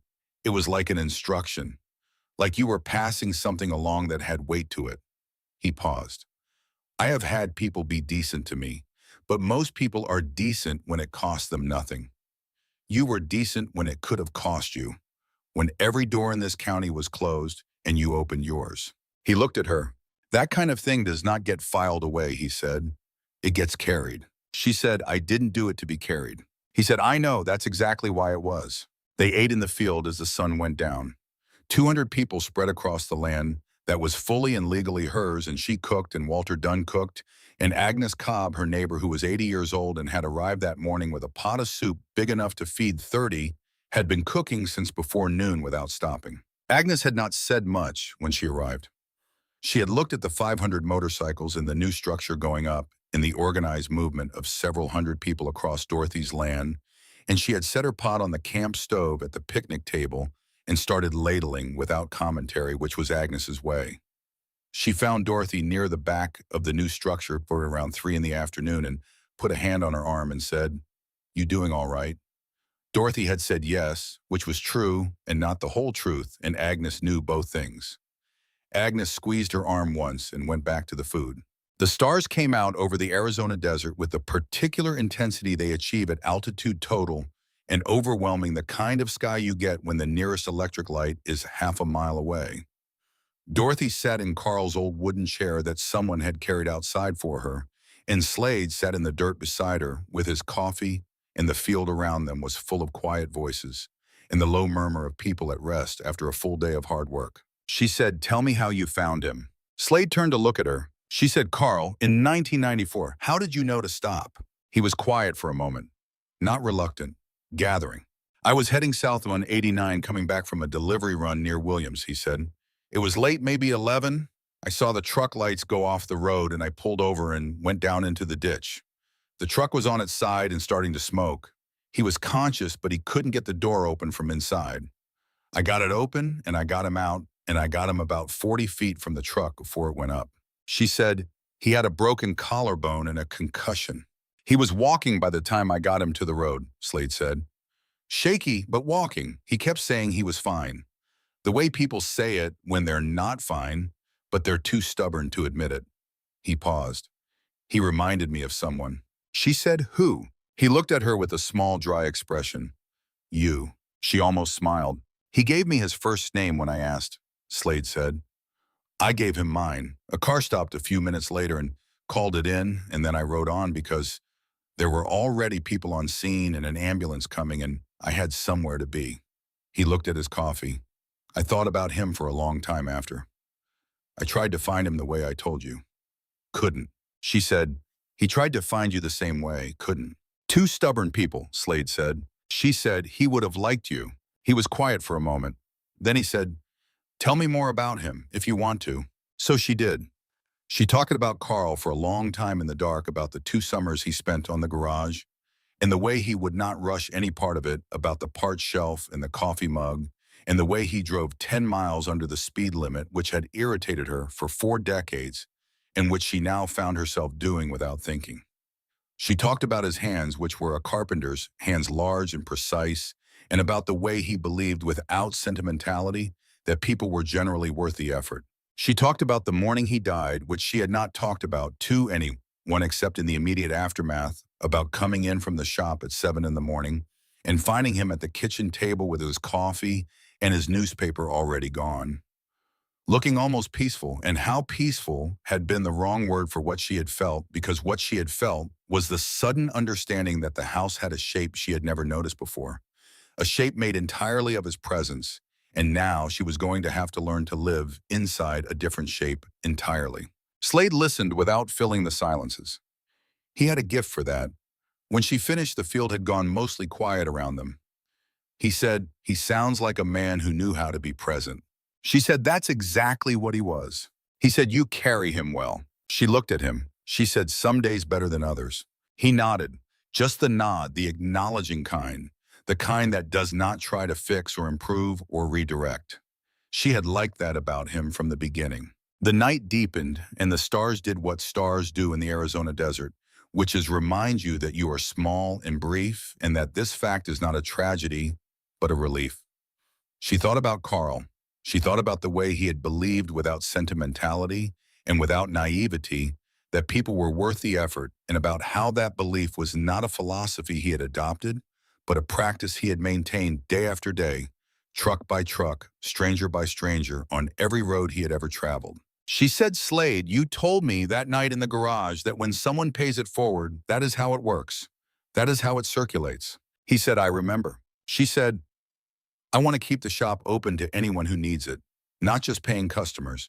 Anyone who rolls in off that highway with a machine that won't run and no money to fix it. The way it has always been, but more deliberately, more on purpose."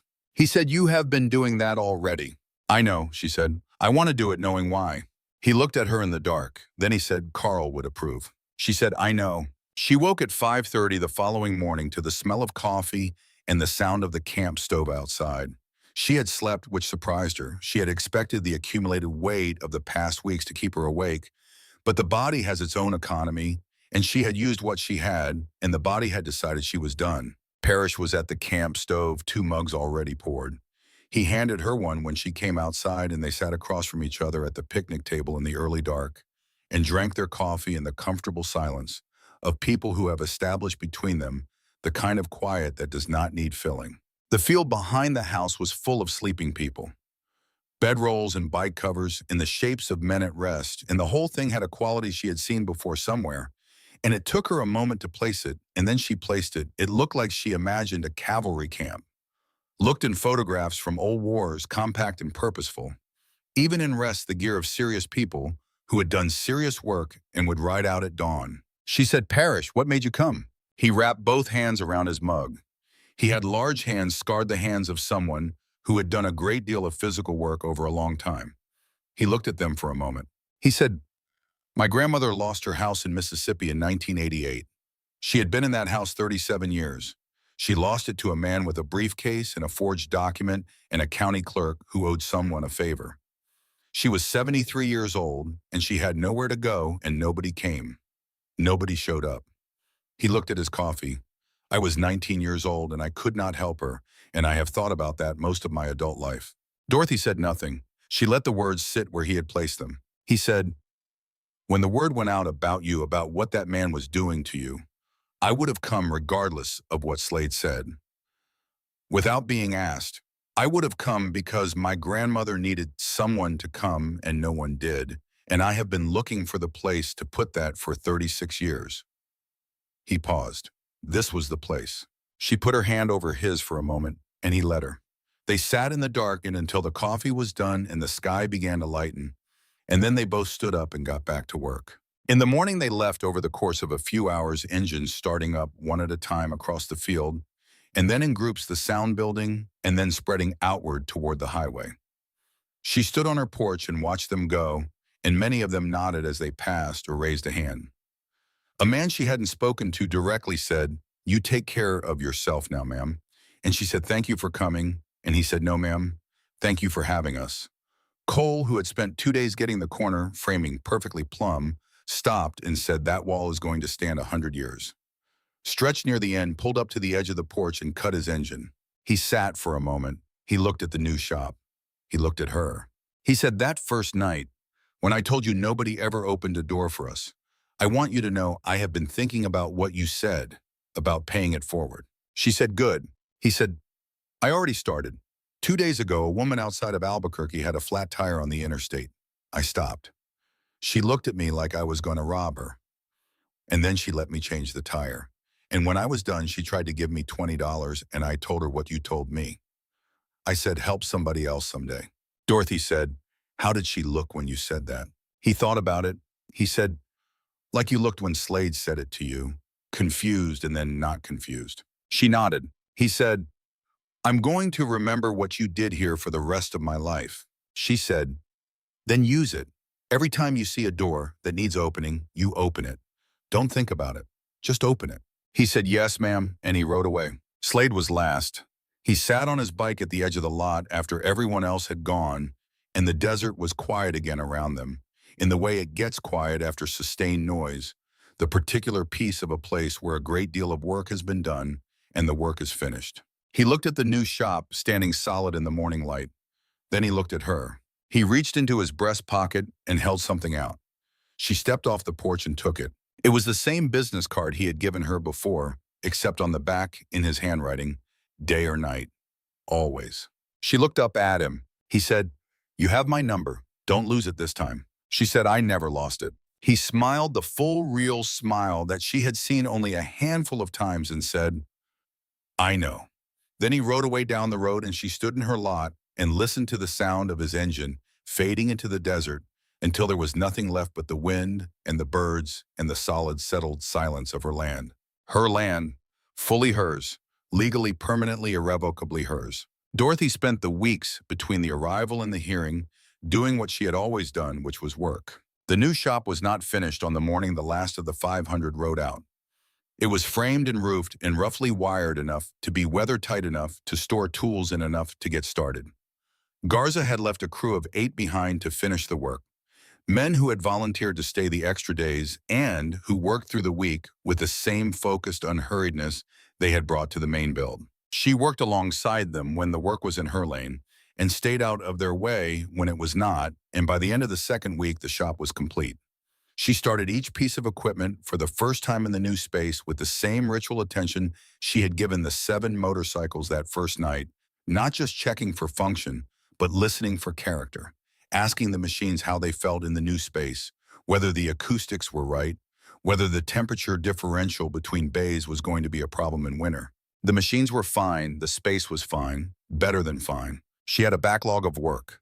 Several customers had heard what happened and had called with jobs they could have taken elsewhere, and she understood the calls for what they were, a form of support that also happened to be practical, which was the best kind.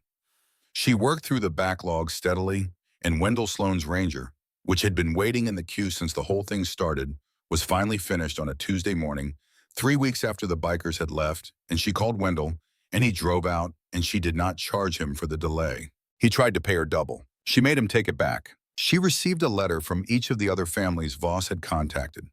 6 letters in 6 different handwritings from 6 different counties, all of them versions of the same thing, which was, thank you, and we thought we were alone, and we are glad to know we were not. She read each one carefully and wrote back to each one brief letters, plain language saying she understood and she was glad too, and she hoped the process ahead was less difficult than the process behind them. She wrote 1 letter twice. The second one she wrote was to the Aldersons, the family Walter had mentioned early on, the ones who had lost their 12 acres to a fabricated environmental complaint and had paid $30,000 in legal fees before giving up and selling.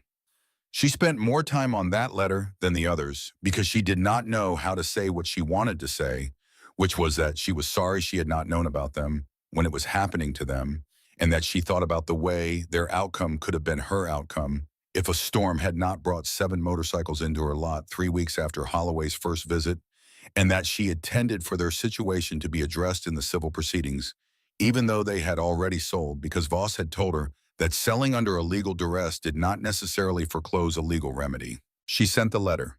She received a reply 10 days later. The woman who wrote it, Margaret Alderson, 68 years old, said that she had read it to her husband Dennis over breakfast, and that Dennis had not said anything for a long time, and then had said, "I thought that was just how things were," and she did not know what to say to that, so she had cried instead. Dorothy kept that letter in the accordion folder alongside Carl's papers. She thought about it sometimes when she was working about Dennis Alderson saying, "I thought that was just how things were," and about the particular damage that statement represented not just to the Aldersons, but to everyone who had been systematically taught that the powerful winning was simply the natural order of things and that resistance was futile. She thought about how Holloway had depended on that belief, had counted on, it had targeted people he calculated would hold it, and about how the machinery of his scheme had been dependent from the beginning on people not reaching for each other. She had reached for Slade. She had reached because Carl had taught her that help was worth accepting regardless of its packaging, and because Carl's journal had told her something about who Slade was before she had known for certain, and because something in her had trusted the quality of those 7 men in her shop at 2 in the morning, their courtesy and their patience, and the way they did not perform or demand or take up more space than they needed. She was glad she had reached. She heard from Bill Garrett that the county employees whose emails had been entered into the court record had each retained separate attorneys, which Garrett said was usually an indicator of cooperation with investigators rather than resistance to it. She filed this away as information and went back to work. Voss called twice a week with updates. He was efficient on the phone, which she appreciated. He gave her what she needed to know and did not pad it with reassurance, which she would have found patronizing. She trusted him more for the economy of his communication. She thought about Holloway sometimes, not with the fury she had felt standing in front of the open filing cabinet, which had been clean and necessary in the moment, but which she had no wish to maintain. Something cooler than that, something closer to assessment. She thought about what it would mean to be a man who had spent 3 years in a county and had never considered the possibility that a 71-year-old widow on a 2-acre lot might be someone he could not simply wait out.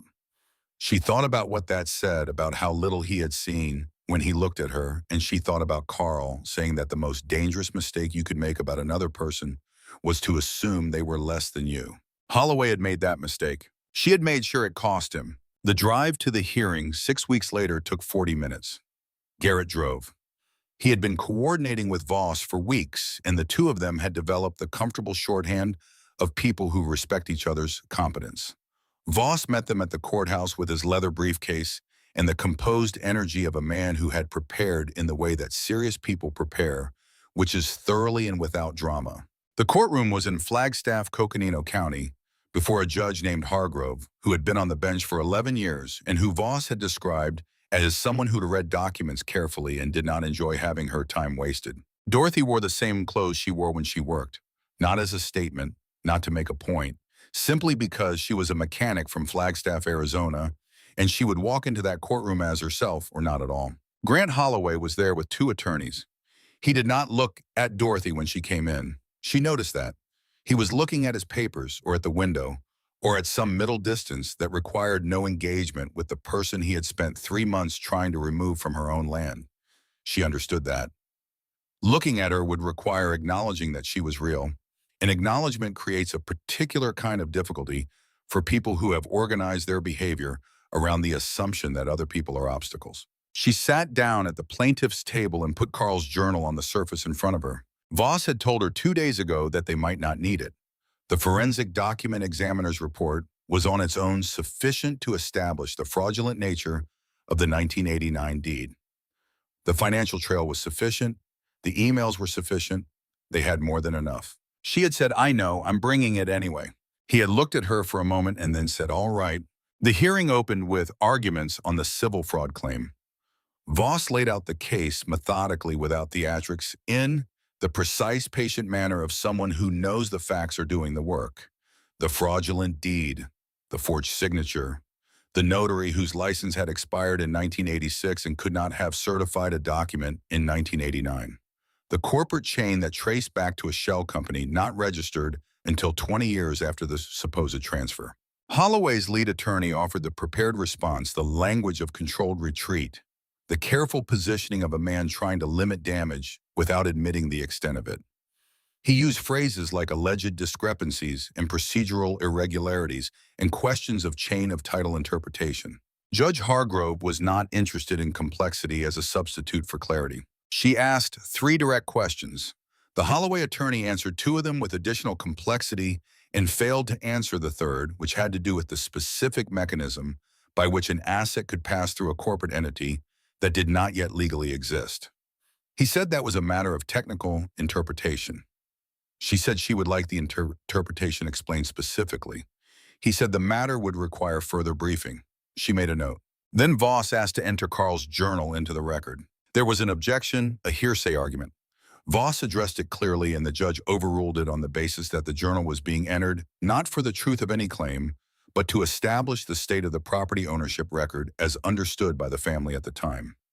She admitted it. Voss said, "Your Honor, I'd like to direct the court's attention to an entry dated October 14, 1994. He read it. Not the full entry, just the relevant portion, the description of the accident, the rescue, and Carl's note that he had searched for the man who had pulled him out and could not find him. And then the last lines, I don't know how to find him to say thank you properly. I don't know how you thank someone for that." He set the journal down. The entry is relevant, he said, because it establishes that Carl Briggs was maintaining a contemporaneous journal of his life and activities in 1994, and that this journal contains no reference to any property transfer of the kind the defendant claims took place in 1989. A man who documented his daily life in this level of detail, who recorded a highway accident and his search for a stranger who helped him, did not write a single word about transferring 1.4 acres of his family's land to a holding company. He paused, because it didn't happen. The courtroom was quiet. Dorothy looked straight ahead. She was aware of Slade sitting in the gallery behind her, and she did not turn around. She kept her hands flat on the table and her face composed, and she let the silence do its work. The hearing ran for 4 hours. At the end of it, Judge Hargrove issued a preliminary ruling from the bench. She stated that the documentary evidence presented demonstrated a pattern of coordinated fraudulent activity designed to acquire property through illegal pressure and fabricated legal claims. She stated that the chain of corporate ownership offered by the defense was internally inconsistent in ways that did not require technical expertise to identify, but simply required reading the documents in order.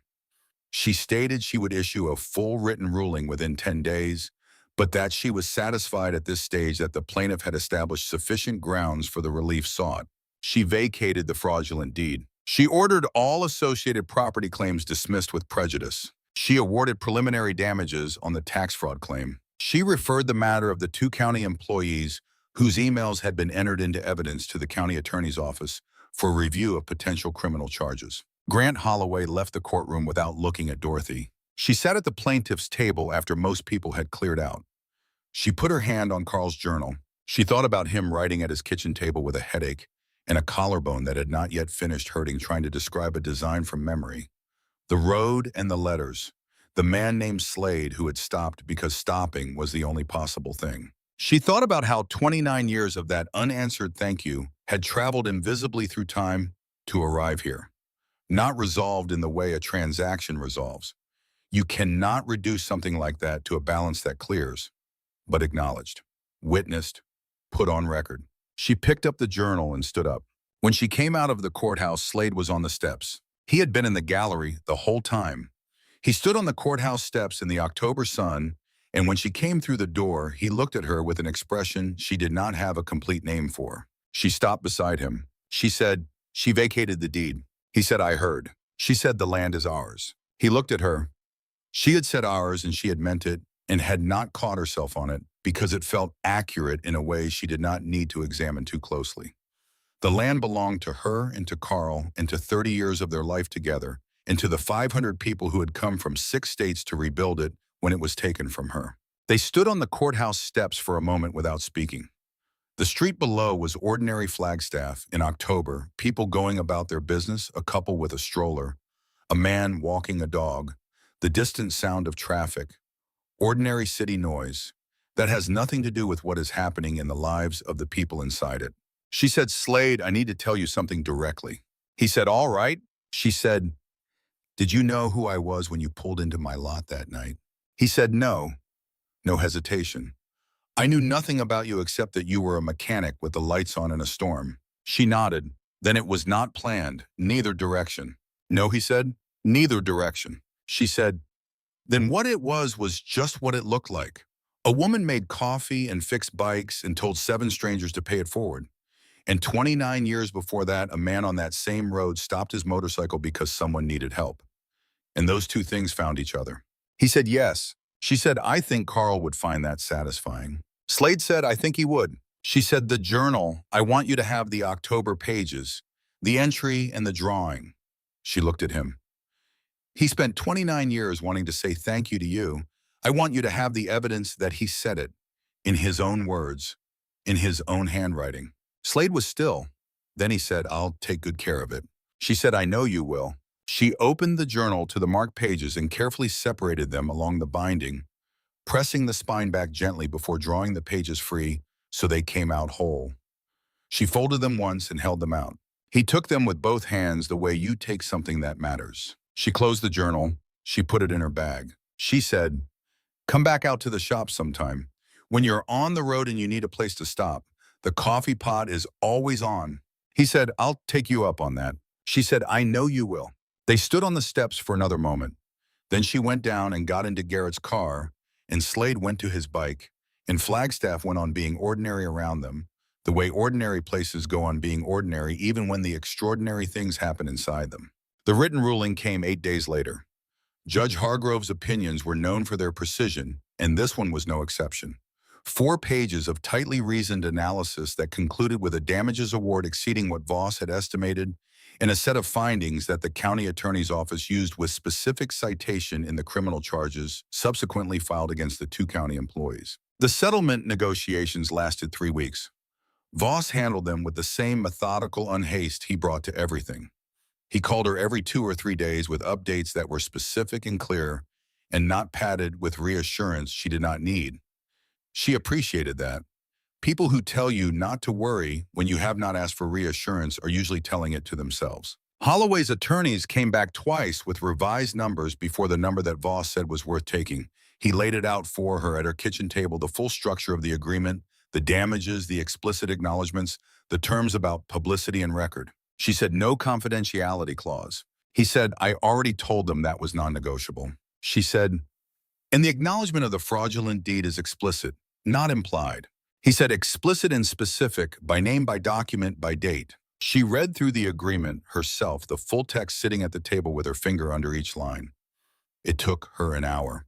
Voss sat across from her and did not rush her.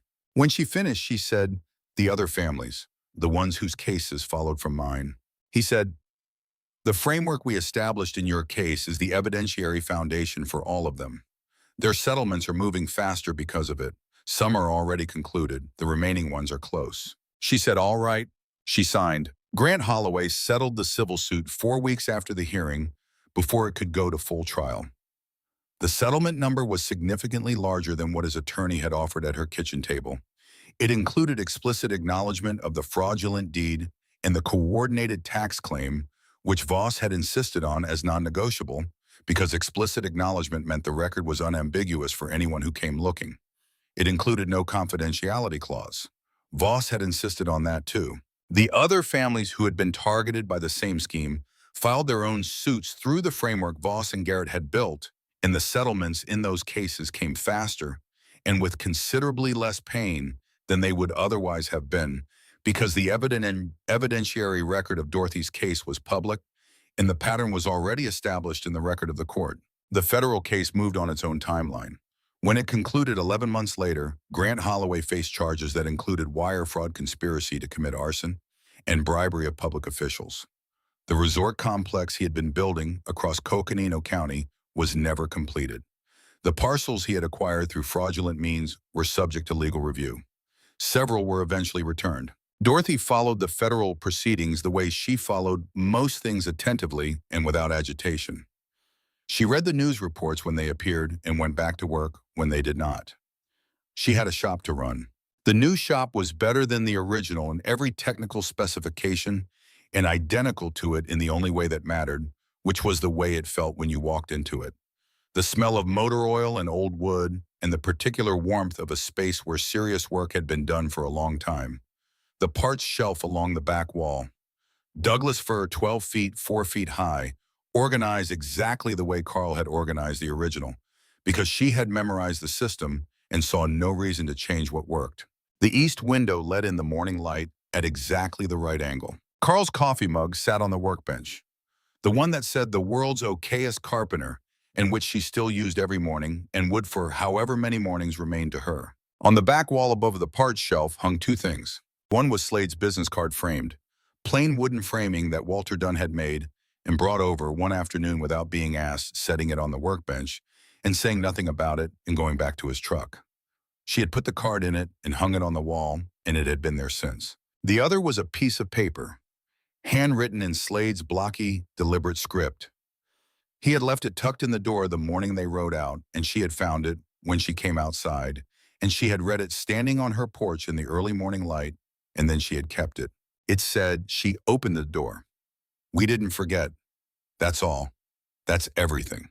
The first time Slade came back was in February. He came alone.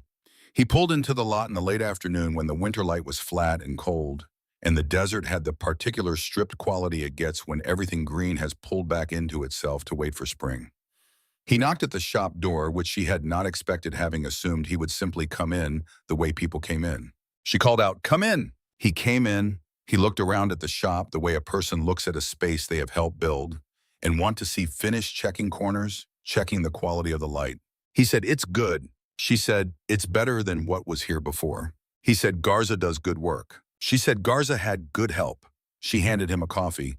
"How long are you passing through?" He said, "I was heading south. I had this road and I thought I'd stop." She said, "You thought you'd stop." He said, "I wanted to see how it looked." She said, "Now you've seen." He said, "Now I've seen." He drank his coffee and walked slowly along the parts shelf the way Carl used to walk along it, not looking for anything specific, just reading it the way you read a familiar text that you know well enough to notice if something has been changed. At the end of the shelf, he stopped and put his hand flat against the wood. He said Carl would know it was different. She said he would. He would also know it was done right. Slade turned around. He said, "I wanted to ask you something." She waited. He said, "The night you made the call at 2 in the morning, you said you had something to tell me. You told me about the journal, but before that you had said you needed to tell me something when I got there. Did you know before you called? Did you have any idea that I was the one?" She thought about it honestly. "I didn't know," she said. "I wondered. I had something that looked like a connection and I didn't know what it meant. I knew there was a story I didn't have all of, and I thought you might be part of it. But I didn't know." He said, "But you called anyway." She said, "I called because I needed help. That was the reason. Whatever the journal meant was separate." He looked at her. He said, "When did you know for certain?" She said, "When I saw your face reading it, when I saw your hand go flat on the page." She paused. "That's when I knew." He said, "I've been carrying those pages everywhere I ride." She said, "I know." He finished his coffee. He said, "One more thing. The network, the people who came, the story traveled." He looked at her carefully. "There are people across a wide spread of states who know your name and know what happened here. Not all of them will stop, but some of them will. When they're on this road and they need somewhere to be for a while." She said, "They're welcome." He said, "Even the ones who look like trouble." She said, "Especially those ones." He almost smiled. "That's what I told them you'd say." He rode out at dusk, and she watched him go. And the shop was quiet behind her, and the desert was doing what it does at dusk, which is catch the last light and hold it longer than seems possible. The rock faces going gold, and then amber, and then the deep rust color of late October, and the sky above all of it going a blue so deep it is almost the dark. She turned and went back into the shop and made herself a cup of coffee and stood at the workbench in the last light coming through Carl's east window and thought that this was a good place to be. This particular square footage of earth and wood and tool and light, this particular county, this particular life. She had not chosen it originally, not consciously, not the way people sometimes choose a place with deliberation and research. She had followed Carl here 42 years ago with everything she owned in the back of a pickup truck and a list of 3 possible towns where they might settle, and Flagstaff had been the first one they had seen, and the only one they had needed to see, because Carl had looked at the high desert plateau and the ponderosa pines and the mountains beyond and said, "That's it," and she had looked at the same view and understood what he meant. She had not expected to love a place the way she came to love this one, with the specific love that grows from daily contact over decades, from knowing every road and every season and every quality of light at every hour, from knowing where the wildflowers come in April and how the lightning looks in August and what the first cold morning of October smells like on the plateau, when the air has that edge in it that tells you winter is deciding to show up soon. She had built something here alongside Carl and had kept building after he was gone. She had fought for it when it was threatened and had won, and the winning had cost her Carl's shop, but had given her something she had not anticipated, a sense of the ground under her feet that was more solid now than it had ever been, because she had tested it completely and it had held. That was the thing about testing. You did not know the strength of what you had built until something tested it. Carl had known this. He had built to the standard, not the minimum, precisely because the standard was what held when the minimum failed.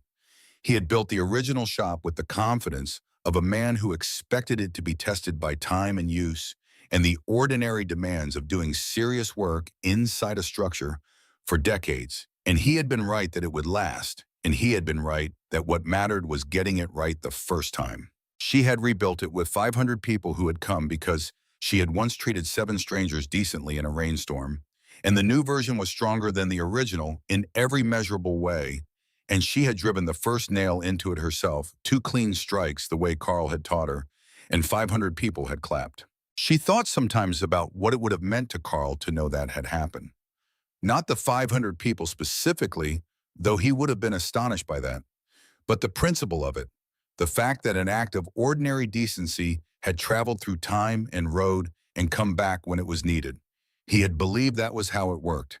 He had believed it without evidence on the scale she now had, but he had believed it. "You give it outward," he had said once, sitting at the kitchen table with his coffee in the morning, talking about a neighbor they had helped through a difficult year. "You give it outward and trust it circulates. It doesn't always come back to you, but it comes back somewhere." She had believed him because he was usually right about things that mattered. She believed him more now. On the first Wednesday of every month, Agnes Cobb came by, and they had coffee together at the picnic table if the weather allowed, which in Arizona it usually did. Agnes was 81 now and had slightly less to say than she used to, which had always been not much, but her presence was unchanged, and her opinion of Dorothy's coffee was unchanged, which was that it was the best in northern Arizona. Walter Dunn came by most Tuesdays with parts, or food, or simply himself, which was sufficient. He and Dorothy had the kind of friendship that Carl had always said was the best kind, the kind where you do not need to perform your regard for each other, because it is simply understood and has been for long enough that the understanding itself is the relationship. Stretch sent texts, occasionally brief messages, from a young man who was not naturally a writer, but who wanted to make contact. A photograph of a flat tire he had helped with in Oklahoma, a note that said, "Woman in Nevada changed her oil, told her to pay it forward." She replied to each one with acknowledgement and nothing more, because what these messages were was not questions requiring answers, but reports, the kind you send when someone has trusted you with something and you want them to know you are still carrying it. People stopped at the shop. They had always stopped, but after everything they stopped differently, with a kind of intentionality, a quiet pilgrimage quality that she did not encourage and did not discourage, because it was not her place to regulate how other people found what they needed. A traveler from Nevada who had heard the story and wanted to meet her, a retired truck driver from Colorado who had his own version of needing a door opened in a rainstorm and wanting to see the place where this particular door had been. Sometimes bikers stopping because word had traveled in that network she could not see from the inside, pulling into her gravel lot in ones and twos, and sometimes dozens, with the road-worn competence of people who had been riding a long time. She made coffee for all of them. She fixed what needed fixing. She took money when it was offered and refused it when the person offering it clearly needed it more than she did, which was the system Carl had practiced, in which she had inherited, in which she intended to maintain for as long as she was capable of picking up a wrench. There was a man who came through on a Sunday afternoon in March with a transmission problem that should have cost him $700 at any shop that priced the work correctly. He was somewhere in his 50s, drove a truck with 200,000 miles on it, and a side panel held on with baling wire. And when she told him the diagnosis, he had the look of a man doing arithmetic that was not coming out right. She charged him $90 for the parts and told him the labor was on the house. He said, "Why?" She said, "Because you need the truck and I've got the skill and it's a Sunday afternoon and there's nothing better I'm going to do with it." He said, "That's not how business works." She said, "It's how mine works." He sat on the cooler in the second bay while she worked the way people did. And after a while, he said, "I heard about what happened to your shop. I was over near Prescott when it was in the news. Somebody burned it." She said, "Yes." He said, "And then a bunch of motorcycle people came." She said, 512. He was quiet for a moment. Then he said, "Why'd they do that?" She thought about how to answer that. She said, "Because I helped 7 of them once when they needed it. And because people who have been shut out a lot in their lives tend to remember the times when someone opened a door for them." He said, "Huh." He sat with that for a while. Then he said, "I've been shut out a time or two." She said, "Most people have." He said, "I never thought about it as something that could go the other direction." She said, "It always can." He left with a working truck and what she estimated to be something to think about, which she counted as a reasonable Sunday afternoon. She thought about that conversation for days afterward. She thought about the man saying, "I never thought about it as something that could go the other direction." And she thought about how many people in how many places were carrying that same assumption. The assumption that the exchange ran one way, that the closed doors were permanent, that the people behind them had made their final decision, and there was no appealing it. She thought about what it would mean if that assumption were not true. If it turned out that the door could be open not just by the person behind it, but by the person standing in front of it. If it turned out that sometimes showing up was the act that made the opening possible, not because you had forced anything, but simply because your presence had demonstrated that opening was an option, that the world did not have to work the way it had been working. She thought that was what had happened in her shop that night. 7 men who had been taught by 100 locked doors that a certain kind of response was what to expect had walked into her lot because they had mechanical trouble and had nowhere else to go, and she had made coffee and worked through the night and refused to take money, and whatever they had been prepared for it had not been that, and the not being prepared for it had done something. She did not flatter herself that she had changed anything large. 7 men was 7 men. 512 motorcycles had arrived in her lot because of a network built over years and across miles by people who had their own reasons and their own histories and their own accounts to settle with a world that had been in the habit of keeping its doors locked. But she had opened hers, and that had been the start of it. The thing about kindness, she had learned, was that it was not a finite resource. You did not spend it down. You practiced it the way you practiced a mechanical skill, and the practicing made it easier, and the ease made you more likely to practice it, and the compounding of that over time produced something that looked from the outside like a personality trait, but was actually just the accumulated result of 10,000 small decisions to open the door rather than leave it closed. Carl had known this. He had known it the way he knew most things, not as an abstraction, but as a practice, something you did with your hands and your time and your presence. She was still learning it. She expected she would be learning it for the rest of her life, which seemed to her like a reasonable way to spend whatever remained of it. Slade came through again in June, and then the following October, almost exactly a year after the night he had first pulled into her lot in the rain. He came that second October with Parrish and Stretch and 2 others she had not met before, and she made coffee and they sat in the second bay in the old wooden chairs and talked for 3 hours about nothing in particular, which was its own kind of particular. And before they left, he stood in the doorway of the shop and looked at the new wall and the old shelf and the morning light coming through the east window.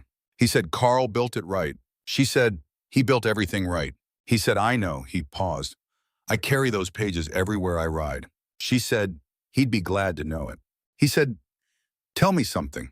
That night you called me at 2 in the morning with smoke in your clothes and everything you had under threat. What made you decide?" She thought about it. She thought about sitting at the kitchen table with the card in her hands and the filing cabinet standing open in the next room.